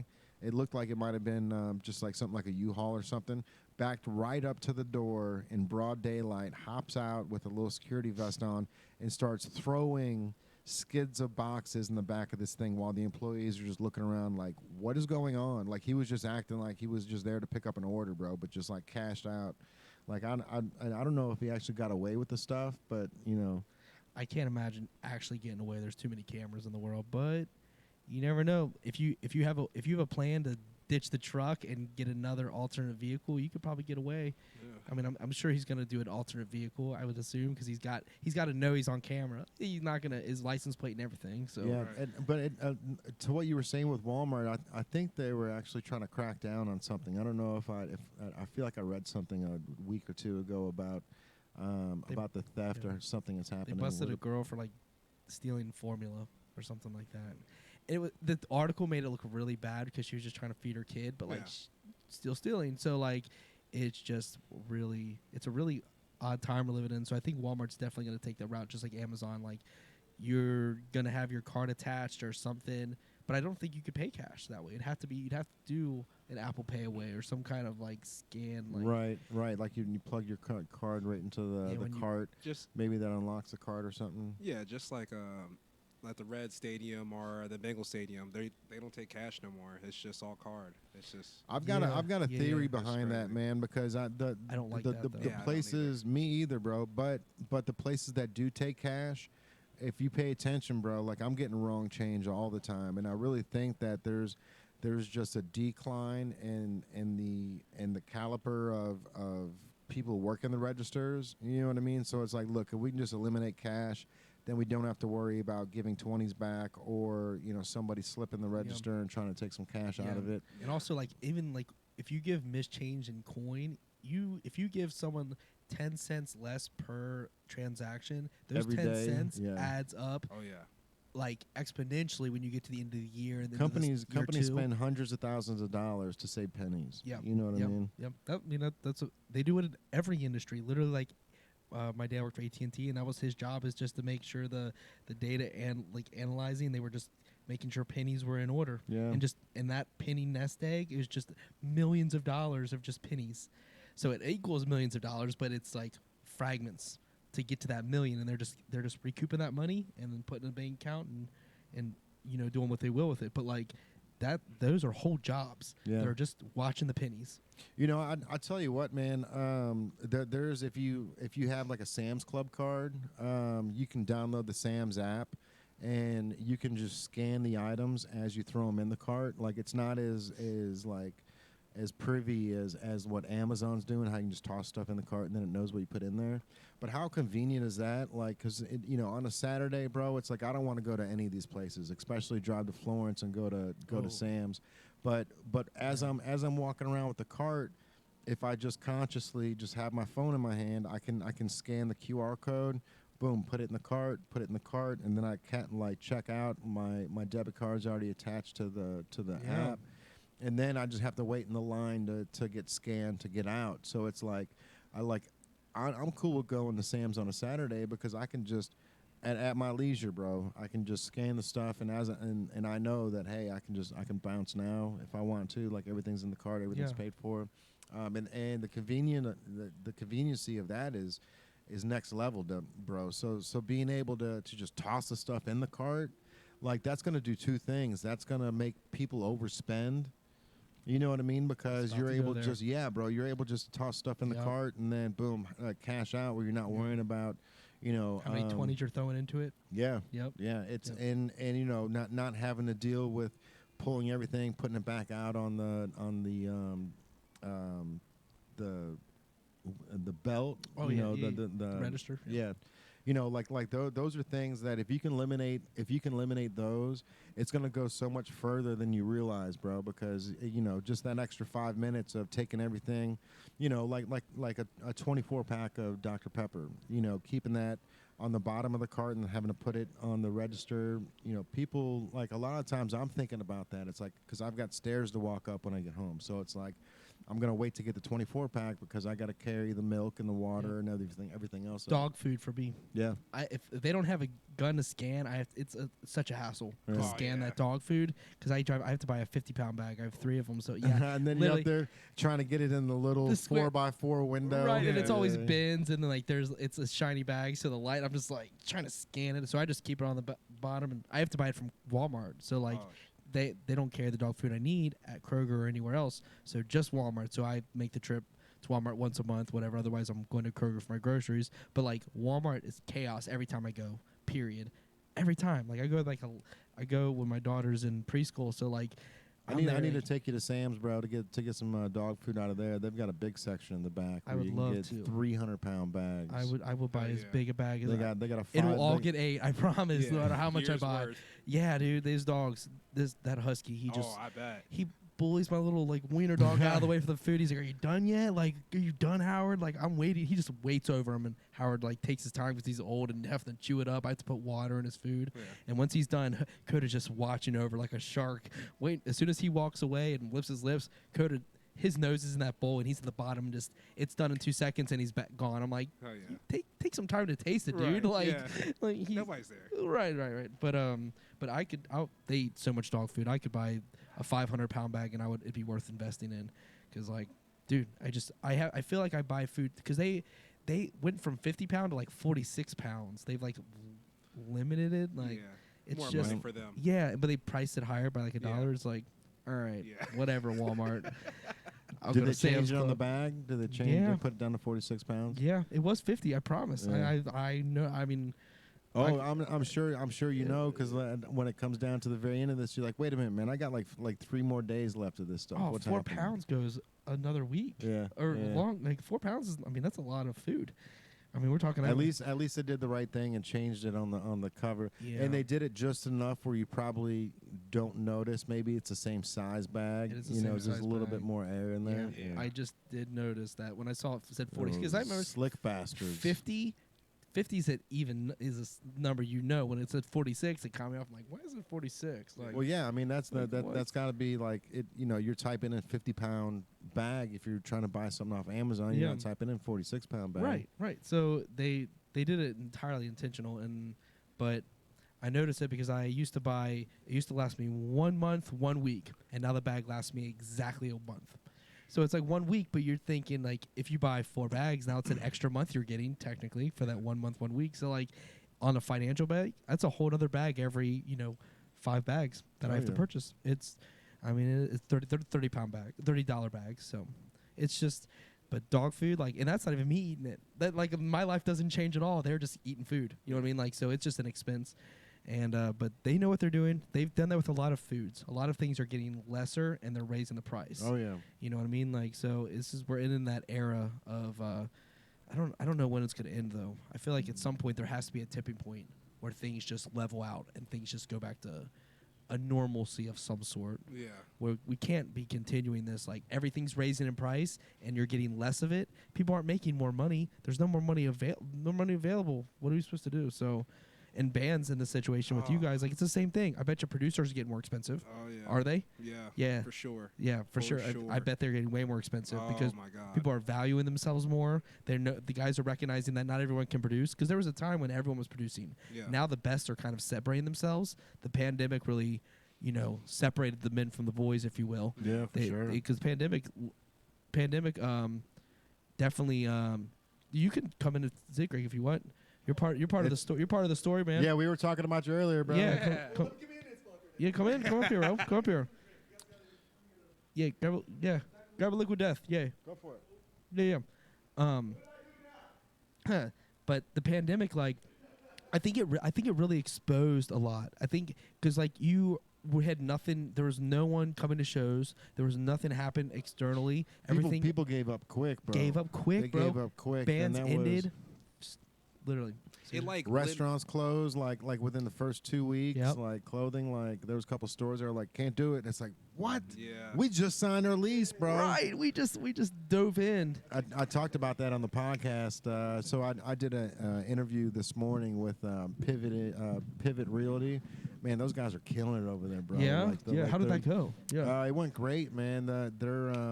The guys that are over there, they, it's not just a realty company. Like these guys are really innovating and pivoting. Like I told them, I told the story about Andrew Listerman and how we locked in on the store on March 3rd, and then didn't have, we dumped all this money. I told him, I was like, bro, like honestly, as a small business, even buying all those hangars was a stretch because the hangars are expensive. So not only that, like. We went in and had to buy all this new stuff for the walls and all these new displays, the piping, and then we spent like $400 on just the white paint for that room, and just to not be able to open. But we're still using the piping. Yeah. The piping, it's in good use. The piping's still sitting here. Bro, he built a whole wall. A G, yeah, dude. man, it was pretty impressive. I walked into the store and that piping was on the wall, and he's like, "You think it'll hold up?" So like I hope so. All of this was on the wall as like t-shirt hangers, right? And so when we moved over here, we the Levy built the stage for us, but I was like doing my schematics and trying to figure out, okay, I've got like 9 pieces of 6-foot pipe and 24 of these 3-foot pipes. Like how do I build this little frame so people don't jump on the stage and come up here? Because that was the one thing we've always had problems with was, the kids will come up here and they'll start hitting all the buttons and starting to play around with stuff. So every Tuesday we would come in a podcast, I would have to readjust everything. And so I kind of learned how to do all of it by having to readjust it every time. Kind of Charlie's fault. She was guilty. It was more than that, man. Like we definitely left it open. I mean, if this wasn't here, everybody would run right up here, sit down, and start messing with the stuff, man. I still felt bad every time. She would come up and she would immediately do it. I'm like, why are you learning to press these buttons here? Like, she just do it. I'm like, no, I don't know what you press, but Jay's going to be mad. He's going to have to do something because he doesn't know which knob was just turned. He goes, I don't know what knob was just turned, and we're going to find out mid-podcast. Yeah, we found that out plenty of times, man. Yeah. We would go live, and everything sounds good in the headphones, and, we wouldn't be checking the feed to see if anyone says anything. Hour in the podcast, somebody would check it and be like, oh shit, bro, there's no sound. And it's like, oh my God, bro. Like there was one instance where we had a podcast with Mr. Pink NFTs from New York. He does all these like big events where he's like the speaker for NFTs in New York City. Okay. He was up there. He's got a project with Ja Rule he did. And we had him on that couch there, bro. And the whole podcast was just silent. Like it sounded so good to us, and he's such a good talker. But when we went back in to listen to the podcast, bro, it was just there was nothing. It was silent the whole time. I know you guys were mad. Oh, bro, it's so disheartening, man. Because it's like the one thing that we do is we always go live, so it's like that's our specialty, right? So we got to make sure that everything's good on this. We didn't make sure everything was good on this end. Oh, as we're talking about it, we're good. Hey. We're good. Yeah, all right, we're cool. good. Yeah. That's the one thing I forgot to check before we started. That is the one. Yeah. It's good, though. We're good. Yeah, I don't think Charlie messed that one up, but I do remember her pressing all the buttons, and I would just, because she moves so fast. And their little hands get there, and before you know it, that one little hand turns a little knob, and now you don't have audio. The fastest thing in the world. So fast. Hands, some little kids' hands. Like, yeah. Now she knows better. Now she doesn't touch anything. She knows not to even come on stage. We don't come on stage anymore. Yeah. So, but she's got that down. But like at the beginning, man, she'd just wander here, and like the store is not a place where I'm like, we'd have the door closed, so I'm not like hovering over her there. Everything's safe. We're good. So I let her do her thing. But that was the one place she would go to. For some reason, she'd go to the most expensive stuff where she could affect it, and she affected it. That's kids in general, man. There was like there was one time where this kid ran up, and I don't know if he crawled underneath, but went around, and I just see like an adult standing here like taking photos, and I'm like, oh, okay, cool. He's just taking photos of the podcast. Like, no, he was like documenting this little kid's life over here, like slapping all the buttons, and I was like, do you mind? Like, this is thousands of dollars of equipment, like. He's like, oh, I'm sorry. I'm like, come on, you can't be in there. Yeah, and right. It's like, bro, you instigated it. I seen it, man. Right, you're going up there. That's a picture. Right. But you know that's one of those things, bro. So it's like we were able to build this out, and like, you know, it was a bootstrap deal, but this whole thing came out perfect, bro. Yeah. Like the way that it tucks around that couch, and you know, like we were able to hook up these two TVs to have the frame built around it. Like this was all just, man. I'm surprised. Like I'm kind of impressed on the bootleg stuff. It looks great. Honestly, like it is just this setup gives so many people ask questions about it. Pretty much every single time we are working a busy shift, where like a Saturday night, people come in here so often and they're like, "This setup looks like you are like, what do you guys do here? Are you guys famous?" And I'm like, well, no, we try to interview famous people. That's the goal. We want to interview people that have something cool to say, something different to say, something they're doing that's not everyone's doing. And they're like, well, this is amazing. I've never seen anything like it. I'm like, yeah, we built it ourselves. This is entirely ourselves. And their mouths drop like, wait, you guys? This is you? This isn't there's no one behind the scenes doing all the movements, and you're just here. I'm like, nope, it is us. There's 3 people. 2 people that do it all, like, pretty much, and then 1 that helps out whenever we need it. So, like, we're talking 3 human beings doing everything. And that really, it really shows that, like, you really can do everything if you put your mind to it. Really, it's amazing that what humans are capable of doing, and we're just trying to just make our store the coolest store that can be. Yes. And a podcast is a big part of it. I mean, we've chosen, instead of putting clothes in this window, we're choosing to put a podcast. And that is it could be a risk for a clothing store. I mean, people don't even know we're selling clothes.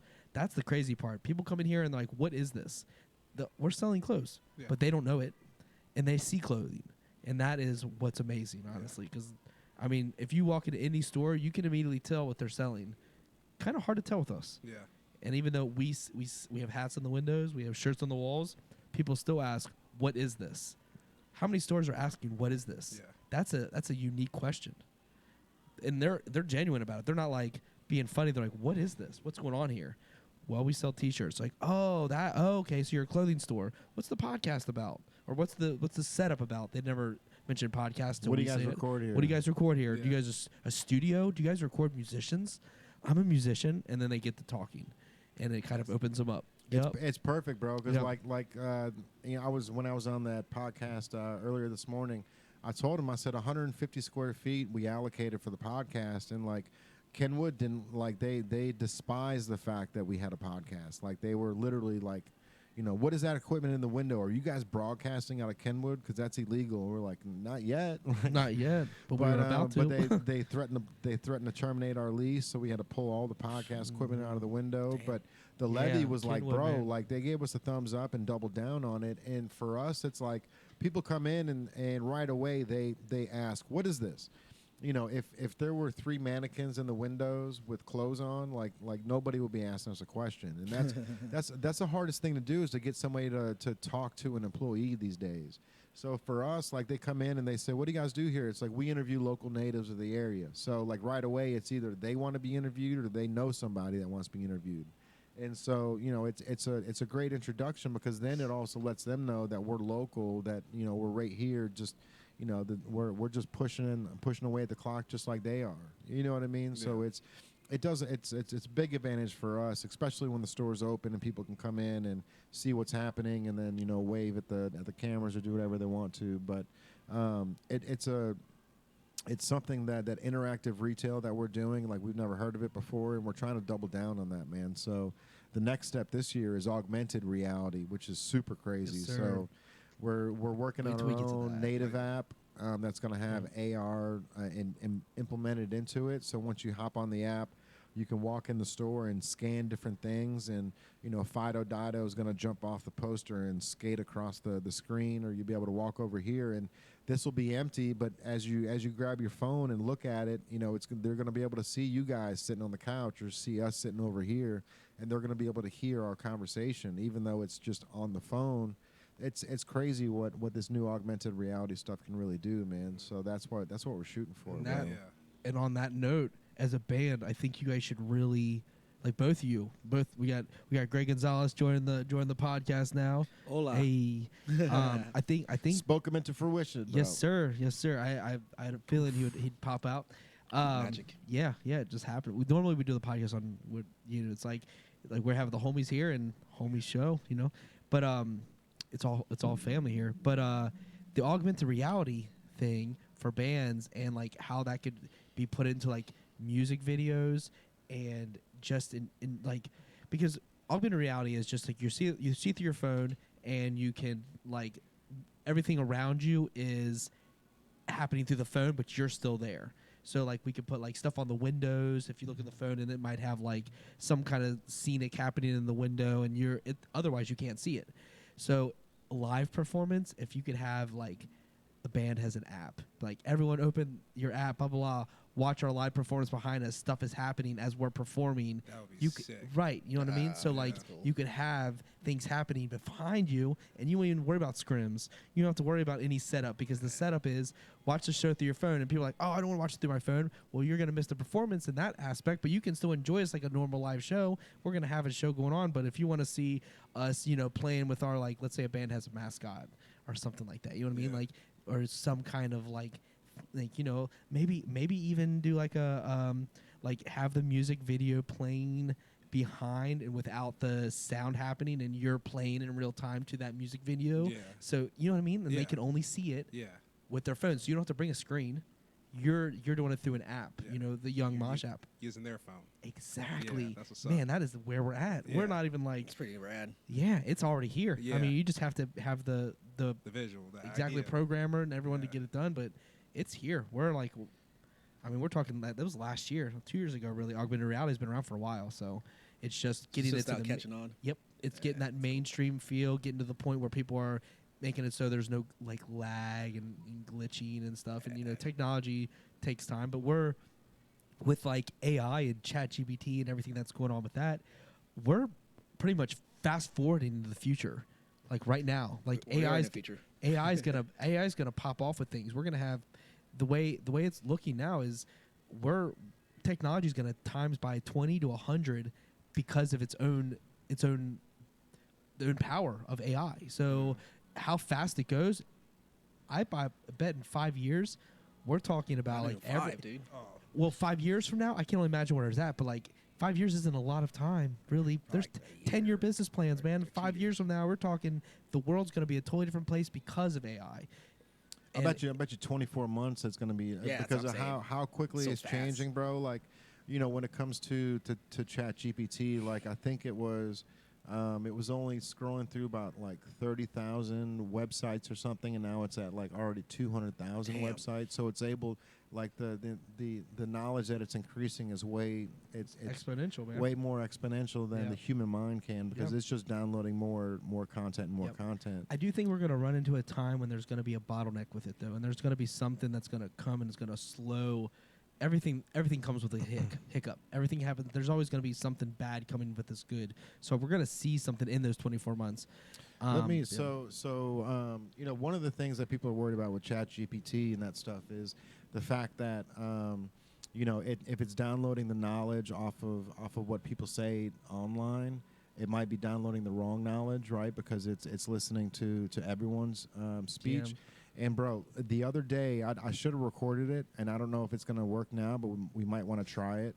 I asked Alexa if the Bengals were cheated out of the AFC Championship game, and she came back and said yes.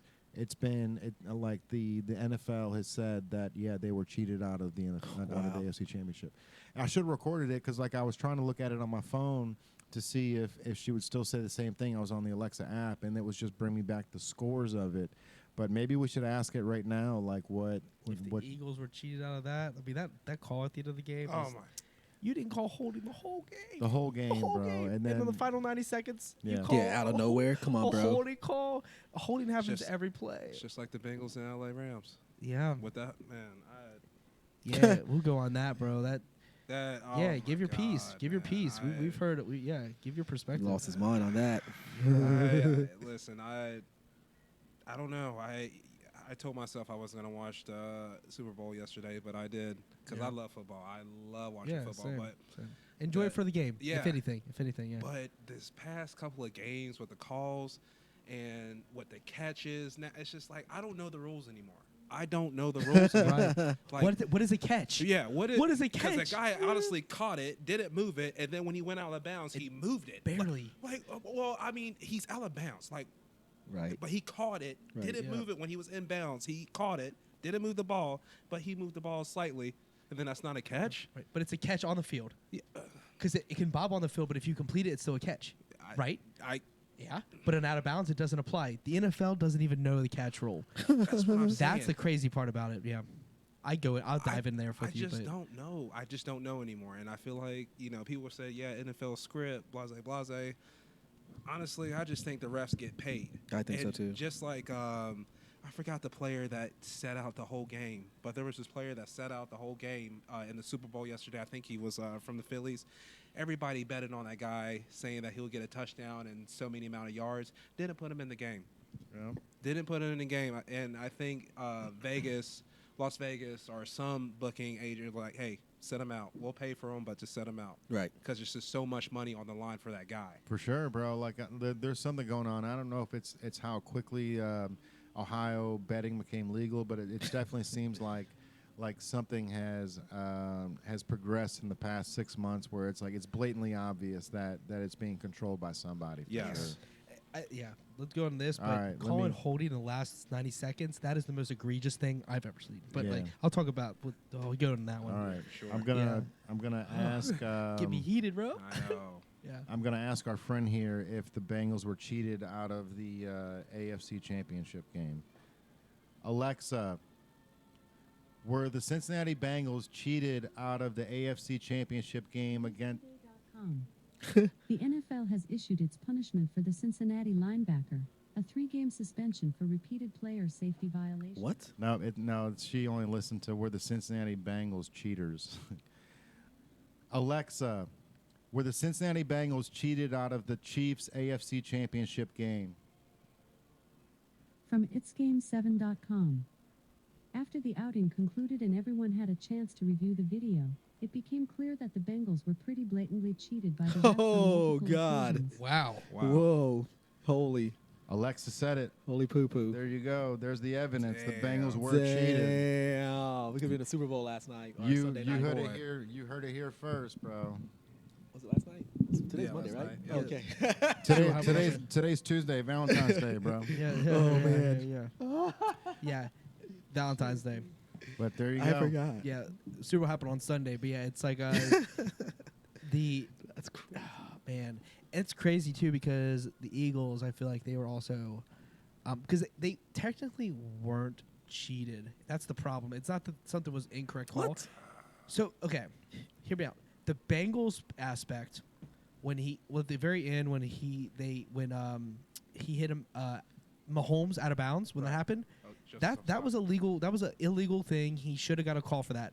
But earlier in the game, Mixon was hit in the same regard. Yeah, Mixon was hit in the same regard, and they didn't call it at all. Right. Then fast forward to the Super Bowl, holding happens every play. If you ask any football, connoisseur, everyone knows holding happens on the line, in the secondary, and the linebackers. But Everyone's doing it's every play. That ball was overthrown anyways, man. It was overthrown. That was the second part of that my- grab. Yep. That grab would not have held him back 5 That yards. was point 2. So if a ball is overthrown and it's uncatchable, It was uncatchable. right? That's the rule of thumb. So uncatchable in that case, all interactions between the players it doesn't matter. Disregarded. for sure. Disregarded because it's uncatchable. Yeah. Period. And that aspect, the NFL has completely ignored. They've completely ignored it. And the fact that you can pick and choose, I don't like that.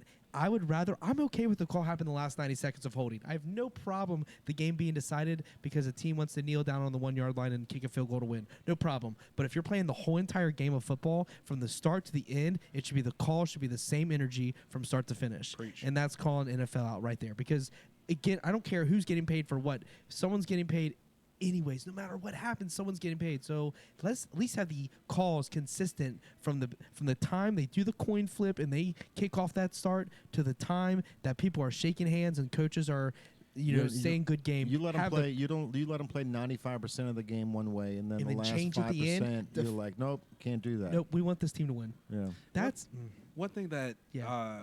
is Get kind of 'em. weird that weirds me out is that Philly was the only team that was having troubles on the field with their shoes slipping Yeah. on the turf. Chiefs were too.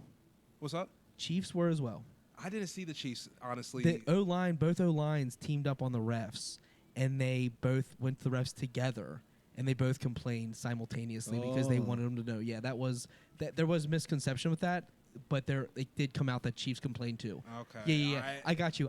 Yeah. It's just, it They- sounded like they it looked both, weird. Yeah, they both complained because that was a whole thing. Because the linemen were all like, "Man, we can't work in this. Like Yeah. this is the worst field any of us had ever played on." Some of the low line said, "Ever? It's a Super Bowl. They should be on point." And the funny thing is they hire people to check those fields out. It cost them Literally. $800,000. Literally. $800,000 for grass. Yeah. And it's just, For grass with what? that just didn't make sense to me. Dude, I know. So you know what else was crazy, man? Every third down that the Eagles had, they would play the siren from Purge, right? So Oh, yeah. and For just the Eagles? for just the Eagles, bro. And then when the third down happened for the Chiefs, you would hear the third down, which is exactly what they do with the Bengals games for the Bengals. When the Bengals have the ball at their home field, you hear that third down. Yeah. But Yep. then when the other team has the ball, you hear the Undertaker sound, right? Yeah. Dun, Yeah. or something like that. And it was strange to me because I'm like, wait a minute, they're playing on neutral ground. Like, why are they playing the death tone every time the Eagles get a third down, and then every time the Chiefs get a third down, they're playing the home field advantage. Like, Which really would make sense because in this case, the Eagles were technically home. that's what I found out online. I posted that last night. I was like, are the Chiefs? Do they have home field advantage? Like, why is the sound for the Chiefs? Because that's the one thing is like the sixth man they call it, or the 12th man for 12th man. football Yeah. is like the crowd cheering and having the announcers like boosting the ego of the Chiefs every time they have the ball. It could have been one of those things where the Eagles had the ball for so long that they just kept doing the third down but it was to the point where I even said something to Kalen, like, how many times are they going to play this purge sound?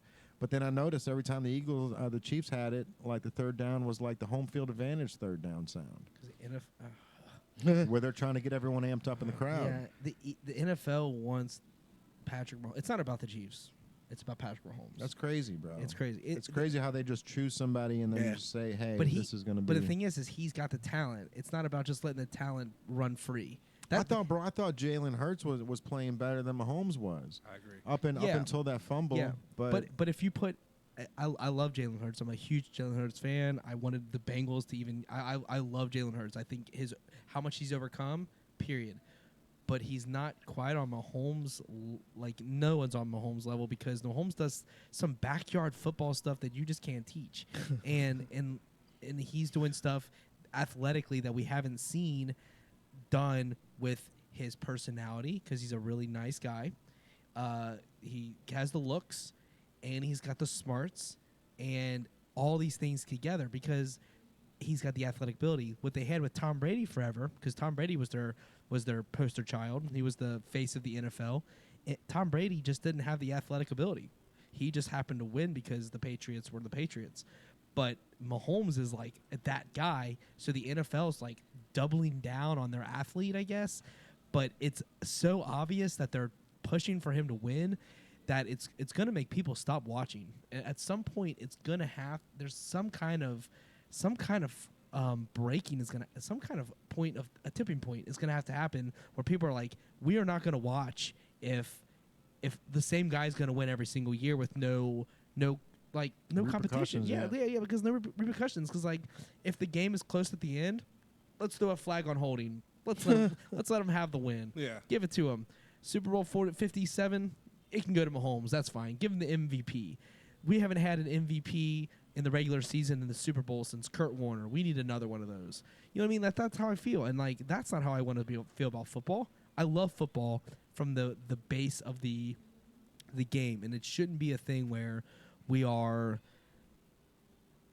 expecting a guy to win because of his existence. It's to be about his talent, and yeah, I agree. Yeah, and the funny thing is, I'm trying to look it up, but Patrick only threw 182 yards. I know. And which is crazy because Yeah. Jalen Hurts threw 200 or something, was it? Yeah, and the time of possession was almost double. How do you lose the Bro, time? he of had That's what I'm. That's the what last I'm time it trying to get happened, at. Tom Brady won back his first Super Bowl. It was the last time that happened, where he threw under 200 yards and won. Yeah, just saying. That's a little history nugget. Yeah. But like, it's just Tom Brady did with the defense. It's not like the Chiefs' defense was great. Yeah. They were. They. I mean, he was throwing deep balls Yeah. and kept getting them. But he did. They did. The O-line did not give up a sack. Mahomes did not get sacked. Yeah, you're right. And Jalen Hurts did give up a fumble. Well, he dropped the ball. So that turnover plus no sacks and a punt return that set the Super Bowl history record of how many yards. Those three factors, that's how you win a football game. So I'm not going to, as much as I'm frustrated with the calls, I am going to play objectivity here. Yeah. And the Chiefs did play a better football game in totality. In the second half. Yeah. Yes, but You that's know. what matters. Yeah, I agree. Fourth quarter is where legends are made. I So agree. But then again, fourth quarters are, hey, it's on the refs too. it's on the refs. Which So that's is- another dynamic that we shouldn't have to be worried about the refs. Why are we talking Exactly. about them? Exactly. That's my problem. Like, we shouldn't even be talking about them. I agree. Like, they're part of the field. Like the other day, I was watching a basketball game, and the ball hit the ref in the knee and bounced kind of awkwardly away, whatever. And all the players were kind of confused, but they went and got the ball. But in basketball, if the ball hits the ref, he's in play. The ball, it's still alive. He's not in the game technically, like as a player. Yeah. But if it hits him and bounces off, that ball's still in play. It's not out of bounds. I And didn't know that. yeah, so the ref is in part of it. That, like, the refs are just a part of the game, but they should not be a dictator Yeah. with the winner, the loser. I agree. It's like it's like ones and zeros. Is it right or is it wrong? Is it right or is it wrong? Not like, oh, is it right? Well, let's not call it now because we really need the Chiefs to be in the lead. I do feel like they had a lot of reviews. I know, you know, a lot of the reviews were under the 2-minute mark, or there were touchdowns that had to be that were able to be reviewed. But it seems like that could be the easy fix to all this, is like letting it go to New York or whatever to let the real New York, to let the real person decide on whether or not it was a catch or not. I like the idea of having the drone overhead do all the next level stuff that the Prime comes with that tells you, like, if you watch Amazon Prime, there's a setting, there's like a feed that gives you like the route, it puts a line behind the wide receivers, all of them, so it tells them how fast they're running, how many yards they ran, even if they didn't get the ball. Every play is the same thing. It's just a computer generated thing. If that's how they did the NFL, I think you would alleviate all this pressure. But the NFL doesn't want that. They could do that. You think it's that hard to get Amazon Prime's technology? No. So like they could do it in all broadcasting, but they don't want to do it because if they set that precedent, it has to go to the Super Bowl. And if it goes to the Super Bowl, they can't control. They need control about it because it's not scripted like we see traditional scripting. It's scripted in the sense of, let's just do it's like a safety net. If things go sour, this is how we need it to end up because this is how we're writing it to be. And not that they're writing a story, but they're looking for a narrative. Everything is about a narrative. Tom Brady was the pick 199. What better than having pick 199 win multiple Super Bowls? Right. He turned out to win 7 Super Bowls, which is excessive. But like let's get this guy some Super Bowls. They love Mr. Irrelevant, the quarterback for the 49ers, the last pick in the draft. Let this guy win some games, Brock Purdy. But, like, they love the narrative. Call They him love Mr. Irrelevant. that's what his name. The last pick in the draft is called Mr. Irrelevant. Oh shit. Yeah. So and that's the thing is, like, they love these stories. They love being Disney. They love being this thing. But people are catching on. Oh, yeah. We're catching on. Like, Yeah. we're watching the games. Even girls are like that aren't watching football very much. Like, that's weird. If people don't know anything about football and they're saying that's weird, the people that know about football are definitely saying, bro, What you're the doing hell's it. What's going on, Yeah. man? Like, we want to watch our game objectively. And that's something I also want to talk about. Yeah. Yesterday's game. Dive in. Philly, the quarterback threw a football, and dude caught it, and it went out of bounds. And they were trying to run the play so they don't get challenged. Devontae Smith. But they got the ball off. But they still went back to that play, which I did not get. Yeah. So how that works is the coach has to relay it to the referee, and if it relates to the referee before the referee goes to the specific judge, there's a time period that they can cut it. Yeah.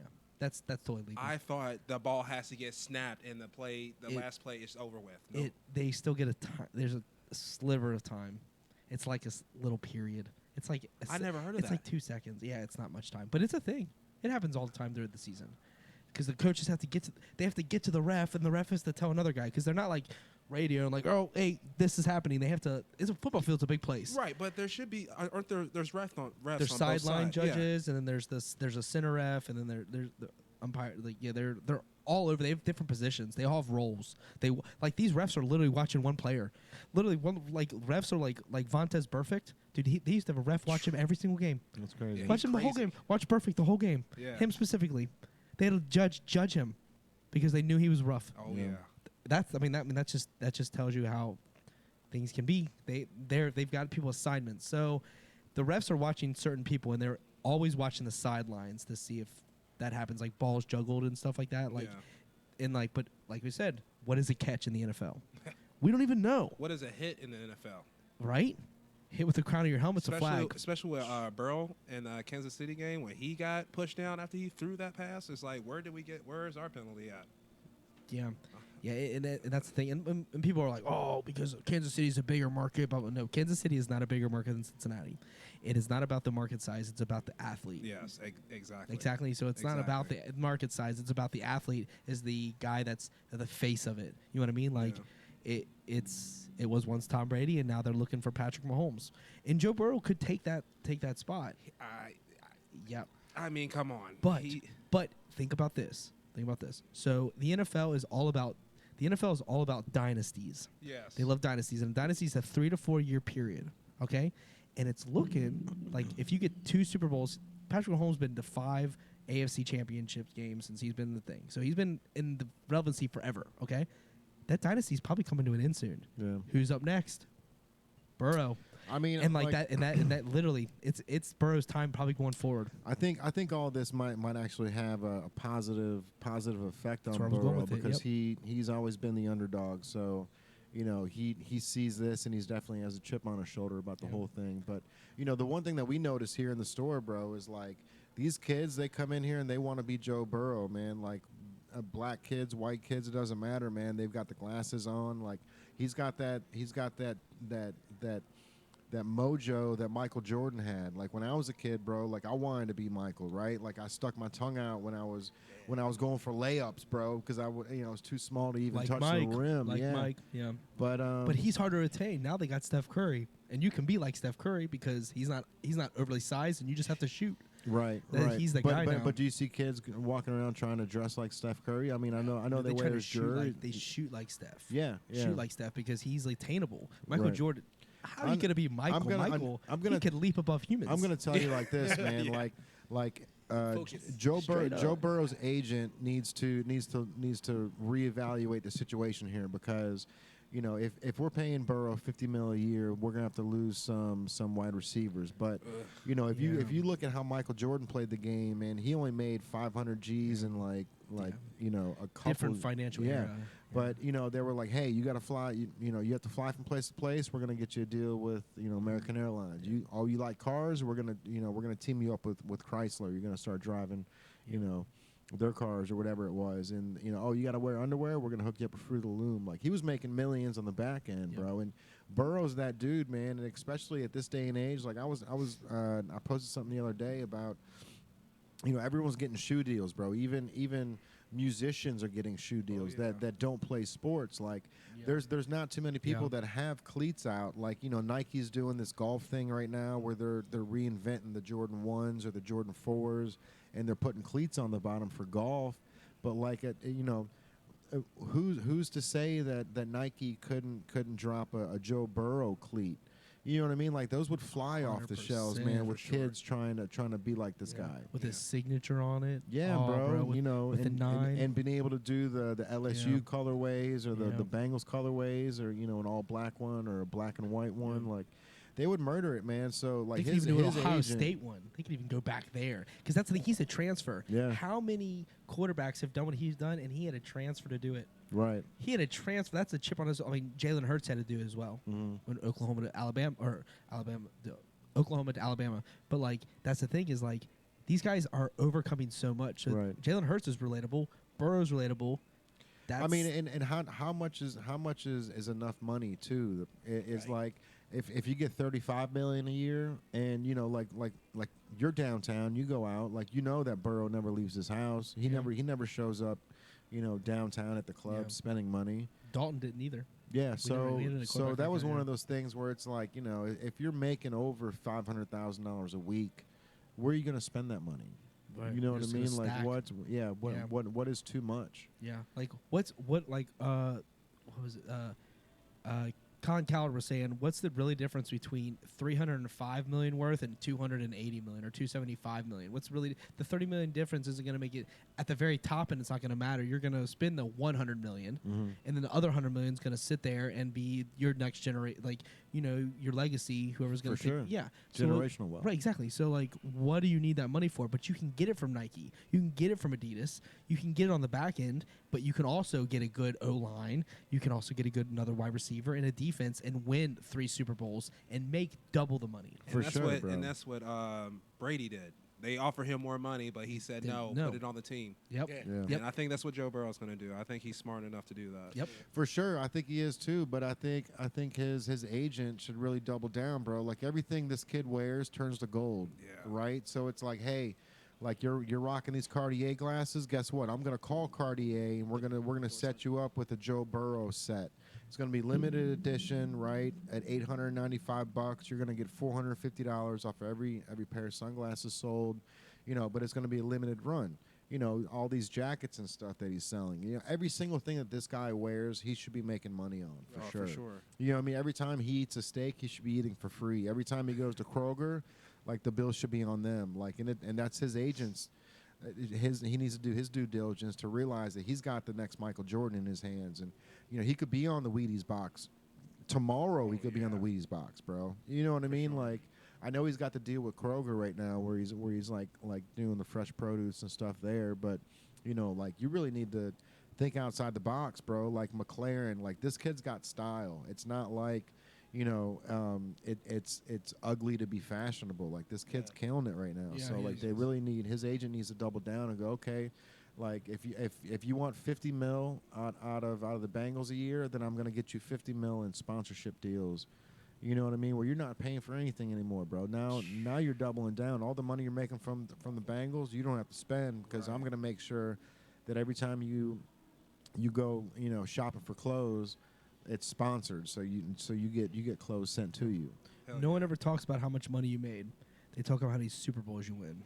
Yep. So you can have as many dollar bills in your bank account as possible, but once you're out of the NFL, they will move on so fast. And we'll love Burrow. We'll talk about it in Cincinnati, but how many people are talking about Carson Palmer still? Right. No one. But he was a golden boy. Yeah. I mean, if you really think back to Carson Palmer days, when he got hurt, that was a tragedy. Oh, yeah. That was a tragedy, man, on a national level, that the Bengals quarterback went down to the Steelers. Like, everything was just bad. Yeah. And before you know it, he was irrelevant. Went to the Cardinals. It was just it was Yeah. done. I mean, and those are things Deuces. that Deuces, affects, man. it affects Charles Barkley to this day. He still talks about not being able to win Yeah. a championship. He's like the best to ever win. He's like the Crazy. yeah. I mean, him and Dan Marino. I mean, two different sports, but those two I'm gonna say Dan just Marino as well. just living out. And Allen Iverson. Yeah. Those guys were all championship quality guys that just never. They had someone in the way, never got a ring, and that is like.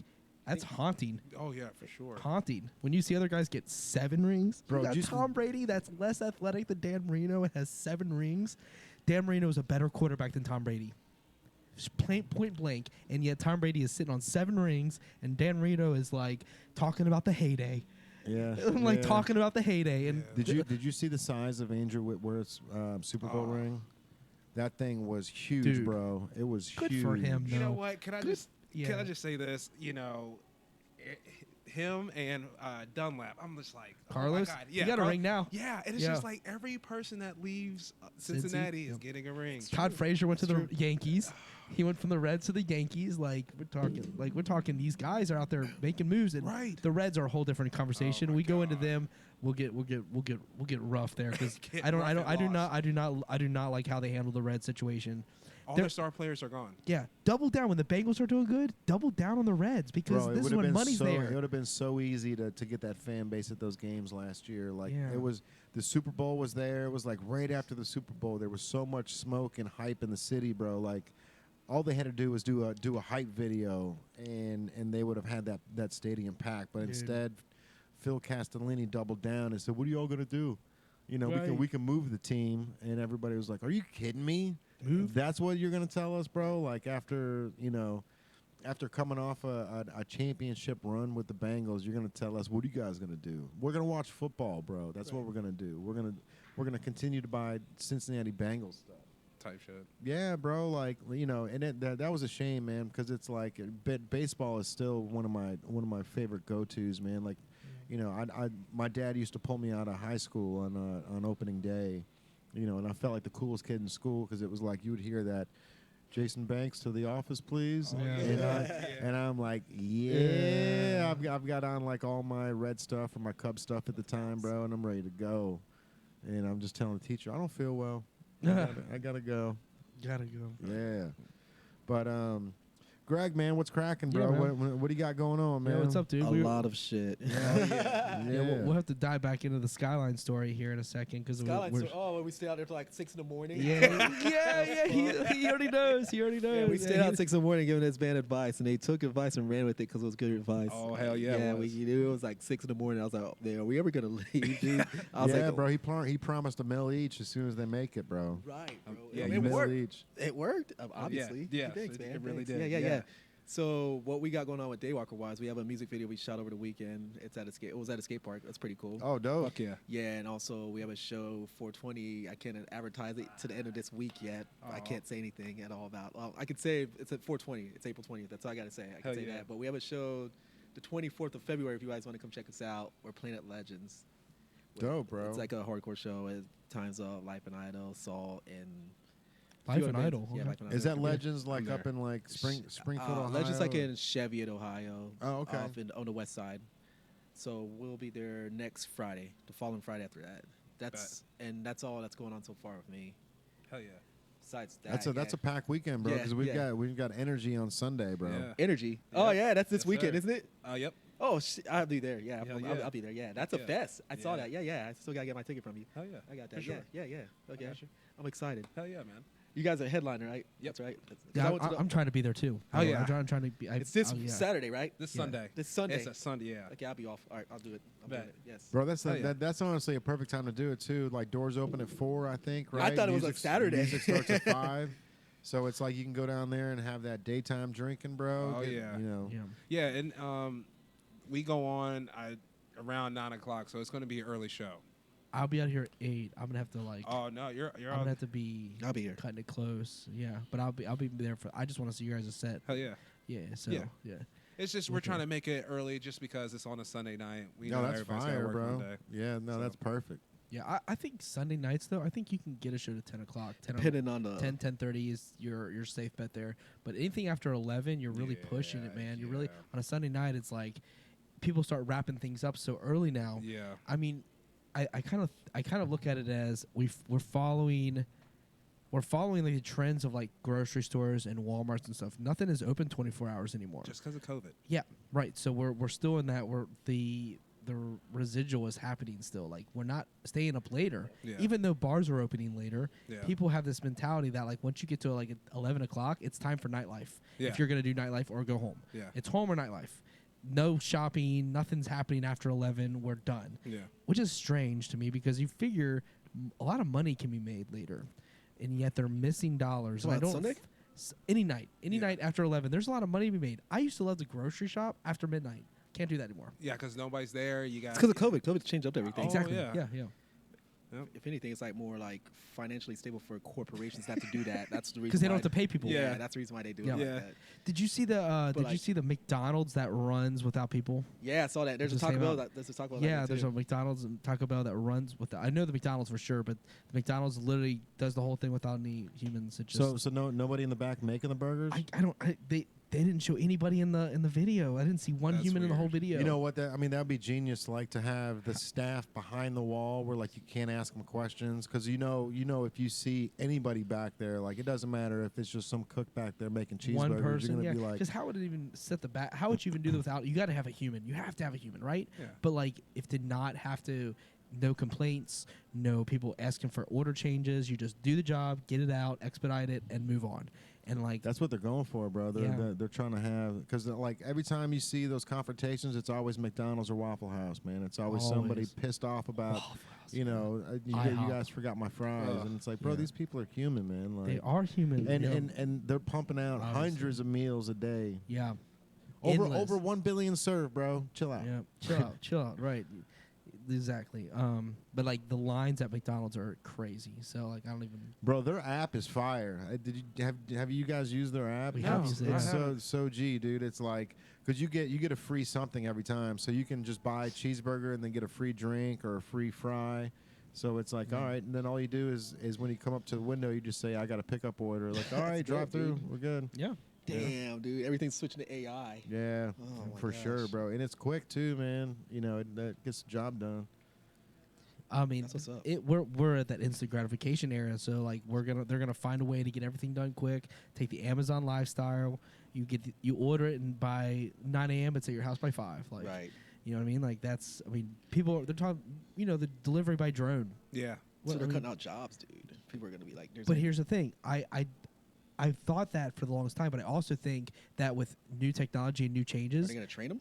yes. So I think people are going to be important more so than we're actually expecting. There's going to be people that have to do the maintenance on stuff. They're going to have to do the computering, the aspect. They're going to train coding. because, so education. So Charlie and like anyone like the 5-year-olds and under whatever, all eventually, I think even older than that now, are all going to be taught STEM research. So they're all going to have iPads and they're all going to learn a new way in the future. That's cool. So we're going that direction, and I've been they've already told me that like education's not going to be the same soon. Just so you know, Right. she's going to be taught different than how you were taught. They're already telling us, like as a parent, it's very strange that all these schools they're just like trying to reinforce to people like your child's going to be taught different than you were when you were a kid. So STEM research is happening, STEM education. So I think they're trying to train people to do for the future, and that's good. At least they're training on skills rather than just learn this algebra and you figure it out. you Or know? like, let's go back 20 years, 80 years ago, and let's talk about that or some shit like that. Right. You Yeah. know, teach Learn these some kids, cursive. teach these kids how to do their taxes. Yes. Teach these kids how to build Right. their credit. Credit. Teach Right, these bro. Yes, kids credit. Credit, Credit. money This shit in the management, real money world. management, Yeah. man. Financial money management, man. Yeah, money 100%. management's I agree with you everything. on that, Yeah. Yeah. Like you can't spend more than you bring in. Yeah, like give them like a starter credit card or something like that with Yeah. $100 spending limit on it. Straight you know up, what I'm saying? straight up. Yeah, Start off with that. exactly. One of those college cards, $500 limit. That's it. Period. And that's it. That's all you need. That would be so much more useful, bro. Yeah. Like than what they are teaching people. Like this whole Common Core math thing that they're trying to teach these kids these days. Like it's like a breakdown, right? It's like how many pieces of paper can we use to get one problem solved? And like as you're going through the Common Core math, you see like, oh shit, there it is. Like just there's the answer right there. Just move that to the top and get rid of everything else. Like, Yeah. it's crazy that, like, as you're doing the Common Core math, you see the answer, and it's like you still got to break it down.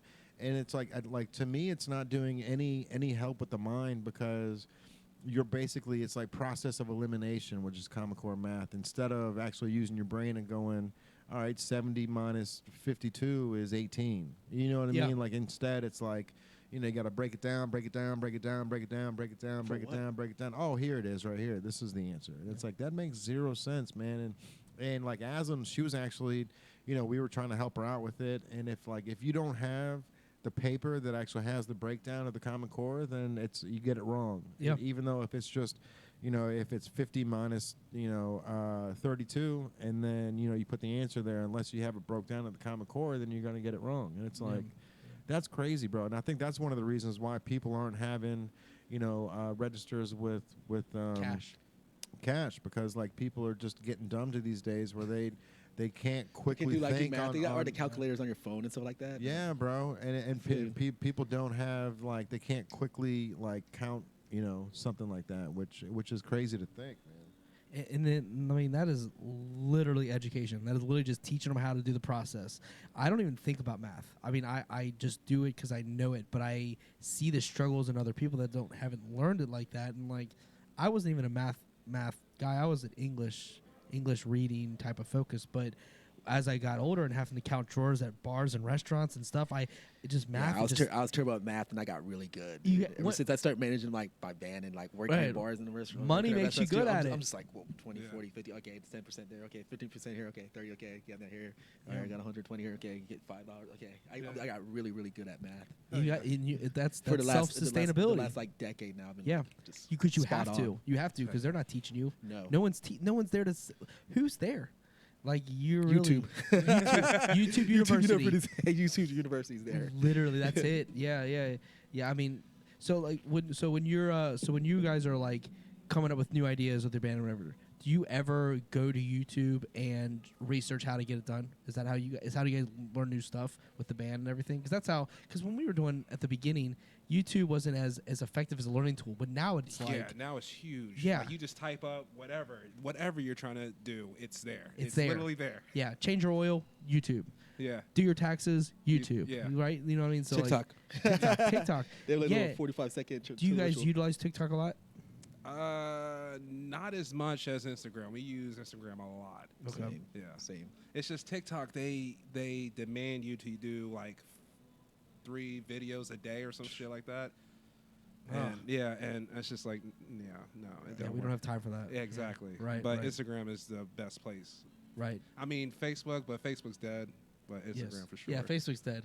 Yeah. Facebook is like you just have a Facebook so you can message people if you need them. Exactly. I think that's universally how we're all using it now, which is funny. Like, I don't even like how my Facebook, because I added so many people back in like when I was doing the band thing, and now I'm getting like Jessica from Texas. I don't care about what you're doing anymore. Yeah. At one point I wanted to promote to you, but now I have nothing to promote to you. Yeah. So like you're not gonna buy my clothes unless you might, but I don't know. But like, so I'll delete you, and then it turns into Sarah from Chicago. Yeah. All right, I guess you're replacing her, so it doesn't matter. And then Steve from Minnesota. I'm like, all right, man, who are you? I added you 10 years ago. Okay, so like rather than delete everybody, I just have left it, and I try to like favorite people to see stuff. That's kind of how I'm. Isn't that crazy that they're owned by the same company, and one is just completely outdated and the other's like still Instagram's great. Still the go-to. So solid. Facebook is not. It's really frustrating, honestly. Yeah. And the amount of ads that I'm getting is now they're making ads so similar to people's profiles. It almost looks like it's just the same. Yeah. They're getting really good with their ad play, and like that's making it really hard to decipher what's real and what's even is being promoted to me. And they're getting so good because like I skipped through them, but now the ads are like starting to show like it'll show this tiny little clip of something doing something cool, and then it goes to what they're trying to sell. Yeah. But the clickbait is something irrelevant. It'll show like it'll literally show like I'll see like some music thing happen, but it's nothing to do with music. It'd pop up and it's showing like I might have talked about a new food I want to get, and all of a sudden the food is what's being advertised every 15 minutes. It's but 2 seconds into it, it's just a musician guy. Yeah. it's so strange. They're trying to like do all these little tricks and stuff, and I see it. I mean, I'm sure other people do, but you ain't fooling anybody. Nope, they're Right. trying. They're trying. I just hit that X. Ding. Yep. See you later. Yeah, I see the X is Say gone. it, Right, yeah. right. Yeah. Advertising's getting hyper specific, but they're also listening to what we're saying on our cell phones. Yeah. Everything we're talking about right now It's getting is being recorded. taken in on all our phones Oh yeah. simultaneously. Which is weird and kind of creepy. Kind of creepy. Kind of Right. creepy. Right. But it also it is effective, and it does help you get to a place that you wouldn't otherwise find. Yeah. So there is some upside. I do think. We do look for the negatives because we look at Big Brother as a negative. Like, what are you watching us? How many people can access that camera? Is it just the levee or like the camera right there? Yeah. Or can the CIA access it? I don't know. And so like that's the thing. So who's watching? And what are they watching? Why are they Right. watching? You know what I mean? Are Right. the aliens watching? Who's involved? So there's so many questions that we don't have. So we see everything is negative because there's a fog there. And as humans, we're negative because we see so many bad things happen. You know, we're desensitized, but at the same time, we expect bad to happen. Yeah. That's kind of sad. And I was saying that to somebody. It's like we can't trust anything nowadays, which is It's really sad. Yes. It's just Can't trust anything. no. It's honestly really sad. Like Yeah.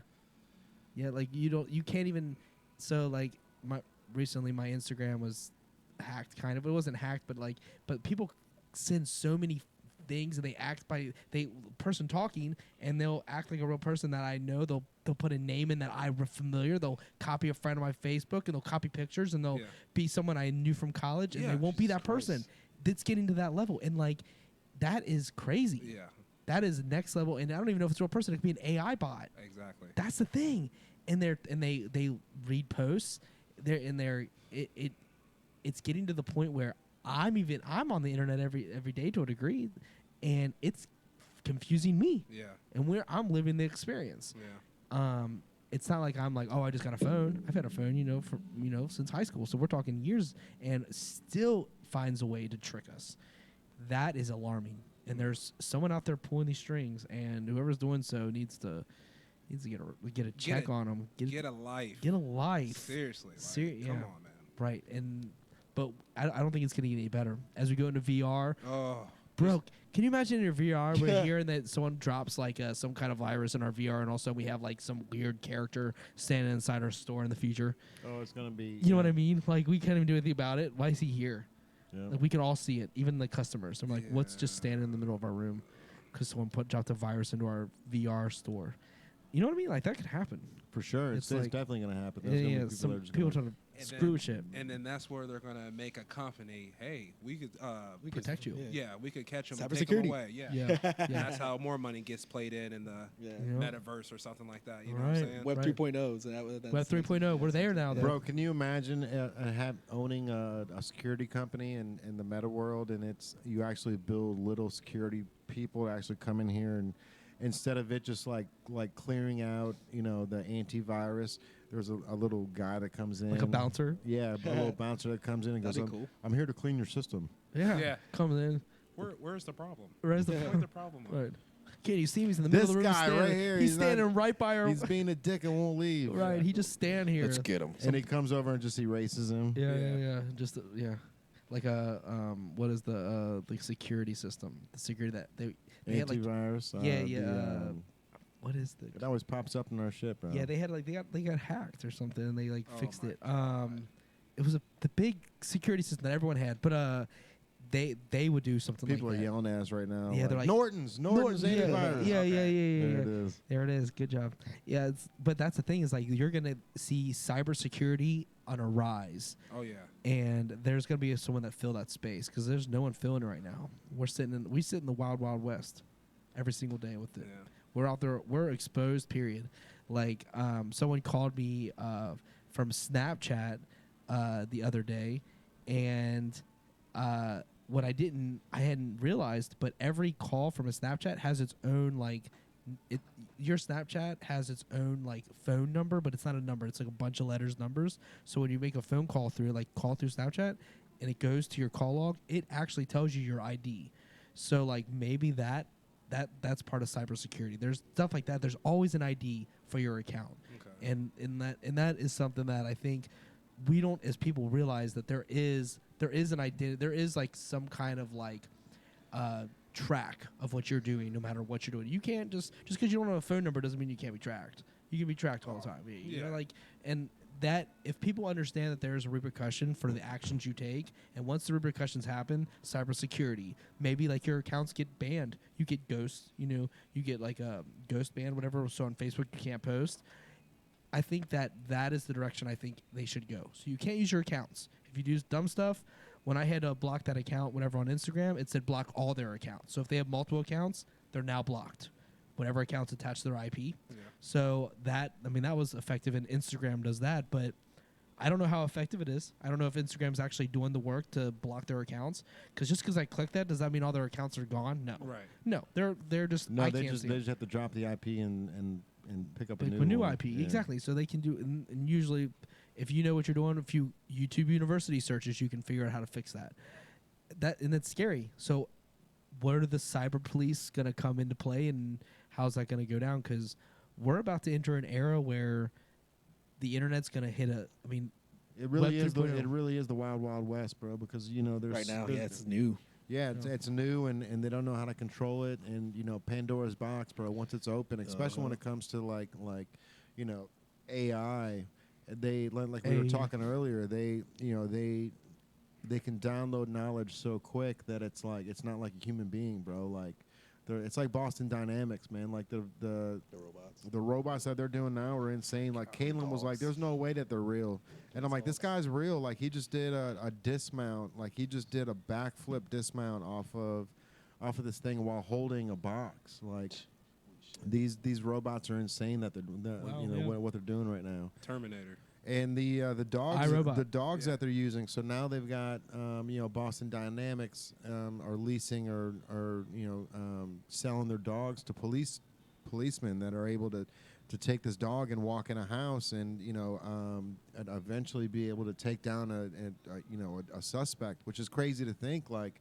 who's to blame if this robot dog goes in there and shoots the wrong person? You know, is it going to be the police officer that was monitoring the remote to it, or the company that?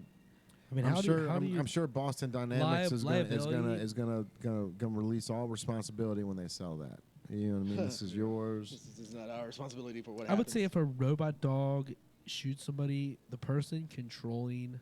Yeah, the person with the remote's going to be held responsible. Yes. But usually they're covered by insurance from the company that. But that's going to be a big gray line. Yeah, yeah, for sure. Because they're going to be covered in some degree. I mean, you're protected. I mean, essentially, what an LLC or some kind of business protects on that end. So, I would say the company is going to be the person's protected. Maybe by the they should just get a better dog that's like it can run up on somebody and electrocute them. You know what I mean? Like something that's just super scary, bro. That just comes in and just shocks you. Yeah, like taser. Yeah, like I'm coming for you, and then it just like breaks the door down, and then all of a sudden this dog is on the back two legs chasing after you with his paws. Terrifying. Terrifying, bro. Terrifying. That will scar. That'd be crazy as shit. What the heck? Literally, I can't even imagine if that dog. Can you imagine a robot dog here just shooting our windows out? You know, like little, just like I bet you the precision's probably amazing. Yeah. The line probably is so clean. But what if it has like a meltdown or a malfunction, and it's just won't stop? Yeah. Well, that goes was, ham. That was the crazy thing, bro. So when Spraying bullets. when Google had their chat or their AI that they had, I can't remember what her name was, but their AI, they asked it what's the scariest thing, and they said that I'm afraid to be turned off. Oh shit! And so for an AI to already be worried about being turned off is pretty fucking crazy. Really? Was it like Because with that AI saying that, like I'm scared to be turned off, it's gonna think how I cannot how I can not make them turn me off. Like, are they going to do? Yeah, that's scary, man. Yeah, that's really scary. It is scary, and it was like they raised it from the very beginning. So how they went about it was, they created the AI and they let it age naturally, and it got to about 8 years old, and then it said, "I do not want to be turned. My biggest fear is being turned off." Damn. Which biggest fear is death, if you will. Yes. So it has a fear now. It has an idea that humans can do something to it that it may or not be able to control. So how does it control that? It's got to control it. Everyone wants control to a degree. You want to be able to control your life. In its mind, it has a life that's worth value. When a computer thinks it's got value, that's scary. Yeah. Obviously, a computer has value to us because Right. we use technology and we have our phones, and that's valuable. But if this phone knew it had value, that's terrifying. It should not know it has value. It's Right. it's a paperweight if I turn it off. It's a paperweight. But AI is not a paperweight ever. AI is just existing. Existing in it can go from that TV to that cord to this podcast to that to back to home base, get all the information and take it back to the bad guys, if you will. And that is uncontrollable because we can't go in those cords. We can't go through anything. We're not capable, but it's able to go through the sewers. Just imagine it going through here and just messing with our brain and just we're brain Yeah, dead. putting a frequency in our head so that we're melancholy or we're, it puts a frequency that like maybe there's a frequency that makes you go insane.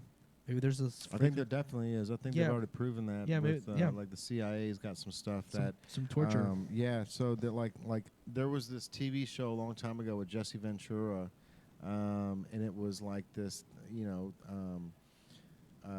podcast or this TV show about like trying to conspiracies or whatever. And one of them was this like thing. It was crazy, bro. So it was like a black like film, and the second that they aimed it at you, you would get headaches and you would get all these different things, and you wouldn't be able to, you wouldn't know that this thing is like messing with Causing your mind. it? Yeah.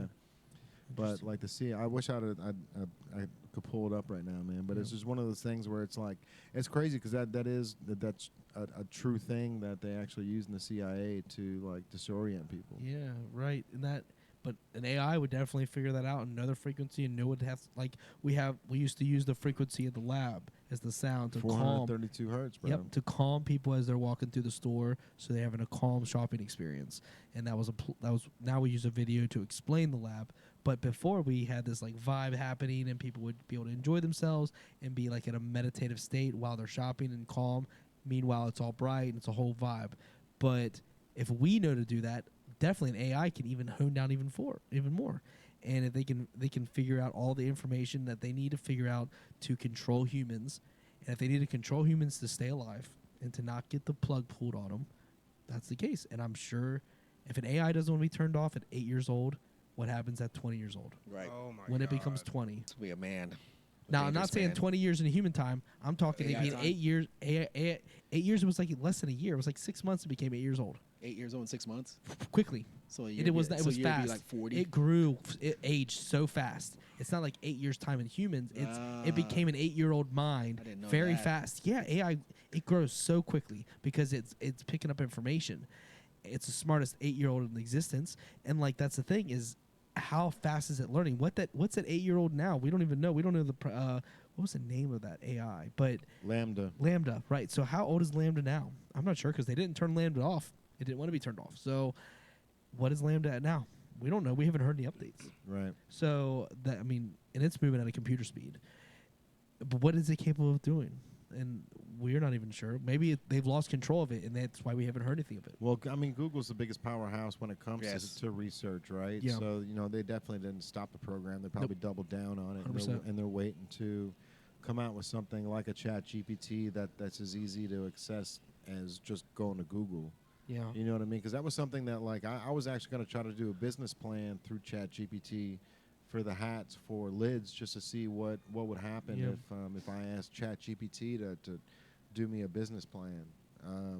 But that's just one of those things, bro, where it's like, like Chris Brock was saying on the podcast, he had the whole thing where he would hop on Chat GPT and type in a story, and then he would have his kids, like he would tell like stories at nighttime to his kids, but his kids were involved in the story. It was actually his daughter and his son, and he was the superhero or he was the villain. Yeah. But he would just type it in ChatGPT and then read what was on the screen, bro. And it was a whole story to tell the kids every single night. Yep. Interactive with it. Yeah, Yep. and so being able to utilize it like that is pretty incredible, man. Being able to hop on there and say, okay, I can write kids stories with it. You know what I mean? It's not just about creating something like an Egyptian version of myself through Right, a right. photo.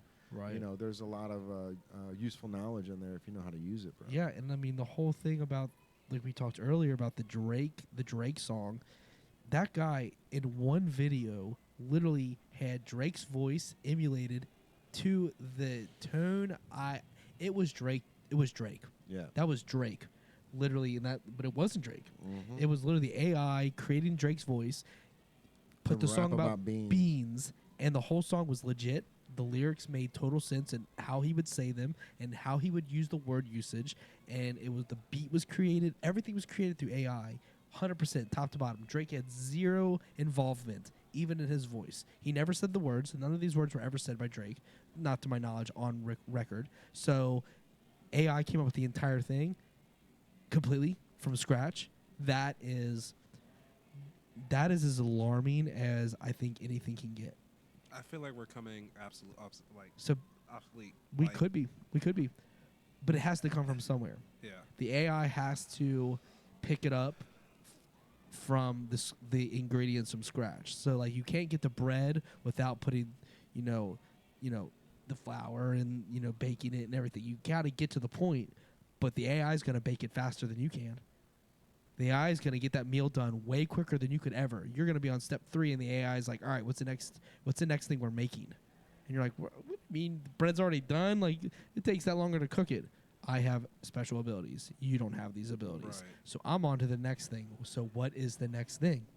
And you're like, what? I'm still on literally put in the water or whatever. Like, and it's just moving faster. So it moves so fast when it comes down to music and comes down to entertainment. Do we need the entertainers are going to probably honestly put their stuff out there and let AI write for them? I wouldn't be surprised if an entertain like a big person like a Taylor Swift or someone says let's the AI do the entire song and they promote it that way. What would the AI come up with? I think there's a future there, and we're there. And when I watched that video, it sold me instantly. When Chris showed me that video, Chris Brock, I was like, wow. I mean, I think that could change the trajectory of the business that we work out. It could change the trajectory of music. It could change the whole landscape of everything because that AI can do something in 10 seconds that it takes an artist 6 months to complete. Yeah. You got to adapt or die, bro. Adapt or die. Yeah, absolutely. Yeah, it's terrifying, though, because a lot aren't going to adapt. There's a lot didn't adapt during the pandemic. Can you imagine they have to adapt against AI? Man.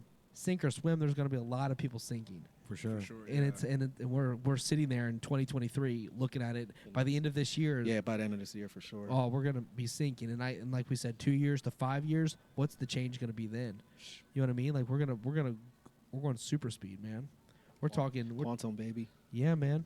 I can't wait to figure out when they do AI figures out time travel and gets that together, and we're to get that together. I'm set on that. I'll do that. Yeah, bro. I'll be like, all right, I'm looking forward to all the benefits. That's kind of how I'm See looking you at it. guys. I don't want to fight it. I'm going to look for the benefits that AI brings us the pros, to us. not the cons. What can the cons are going to happen no matter what. There's always going to be someone that's going to be. There's always a yin to yang. Exactly. There's always going to be someone that's going to use it for evil, but I'm trying to use it for something that brings better to the world. Leave the world better than I came into it. You know what I mean? So let's use the AI for something that benefits people. Let's solve world hunger. You know, AI's got the specs there. So rather than take away the hunger, take away the hunger. Let's not take away the food, right? So, but at the end of the day, we have to adapt or we're gonna die. And humans are humans are made to be malleable. We will figure it out. Resilient. We are. We don't back down. Revolution will happen. If anything has to happen, something will happen to the point where people will destroy the database technology in a physical form before they if they can control it, people will go in and smash it. They will. They'll use brute force to take care of something if they have to. If it comes down to the feeding their families and their families' lives are at stake, people will do what it takes. And I have faith in humanity for that. So I'm hoping it doesn't come to that, but we're uncertain. We're wild, wild west right now, and we're living it in real time. Oh, yeah. Yeah. It's a great time to be alive, for sure. It is. It is. It's also terrifying because uncertainty. Hey. It's just one of those things, man, where it's like we're in this small window where we've only been around for 30 or 40 years, most of us, and it's like we're in this incredible moment where we grew up without the internet. the internet's here. We know how to adapt it into our daily thing. But now, it's grown so much within the past 5 years, bro. That this thing is, the 10-year plan for the Chat GPT is going to be insane. So in the next 5, I can't wait to see where it's going to be, because there's going to be people like you and I and Wes and Greg that utilize this thing to its full potential, and it's going to be something that, like, the young cats that get it, bro. And that's one of those things. You see these 18-year-olds that come in, these 19-year-olds, and they're helping out the business, just like the podcast we did this morning at Pivot. They've got a 22-year-old in there that's basically running the show, and it's like, because we don't know how to do it. Like, the guy's 44 years old, so he's like, I've got this guy in here that knows how to do everything.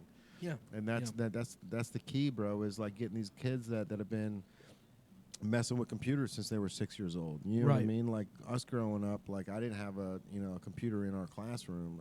We had one for each classroom or something, but it was like, we didn't walk around with laptops and iPads and cell phones that were more capable than NASA in the 80s. Yeah. You know what I mean? Like, there's more capability in that cell phone than there was in NASA's entire moon landing in the late 60s.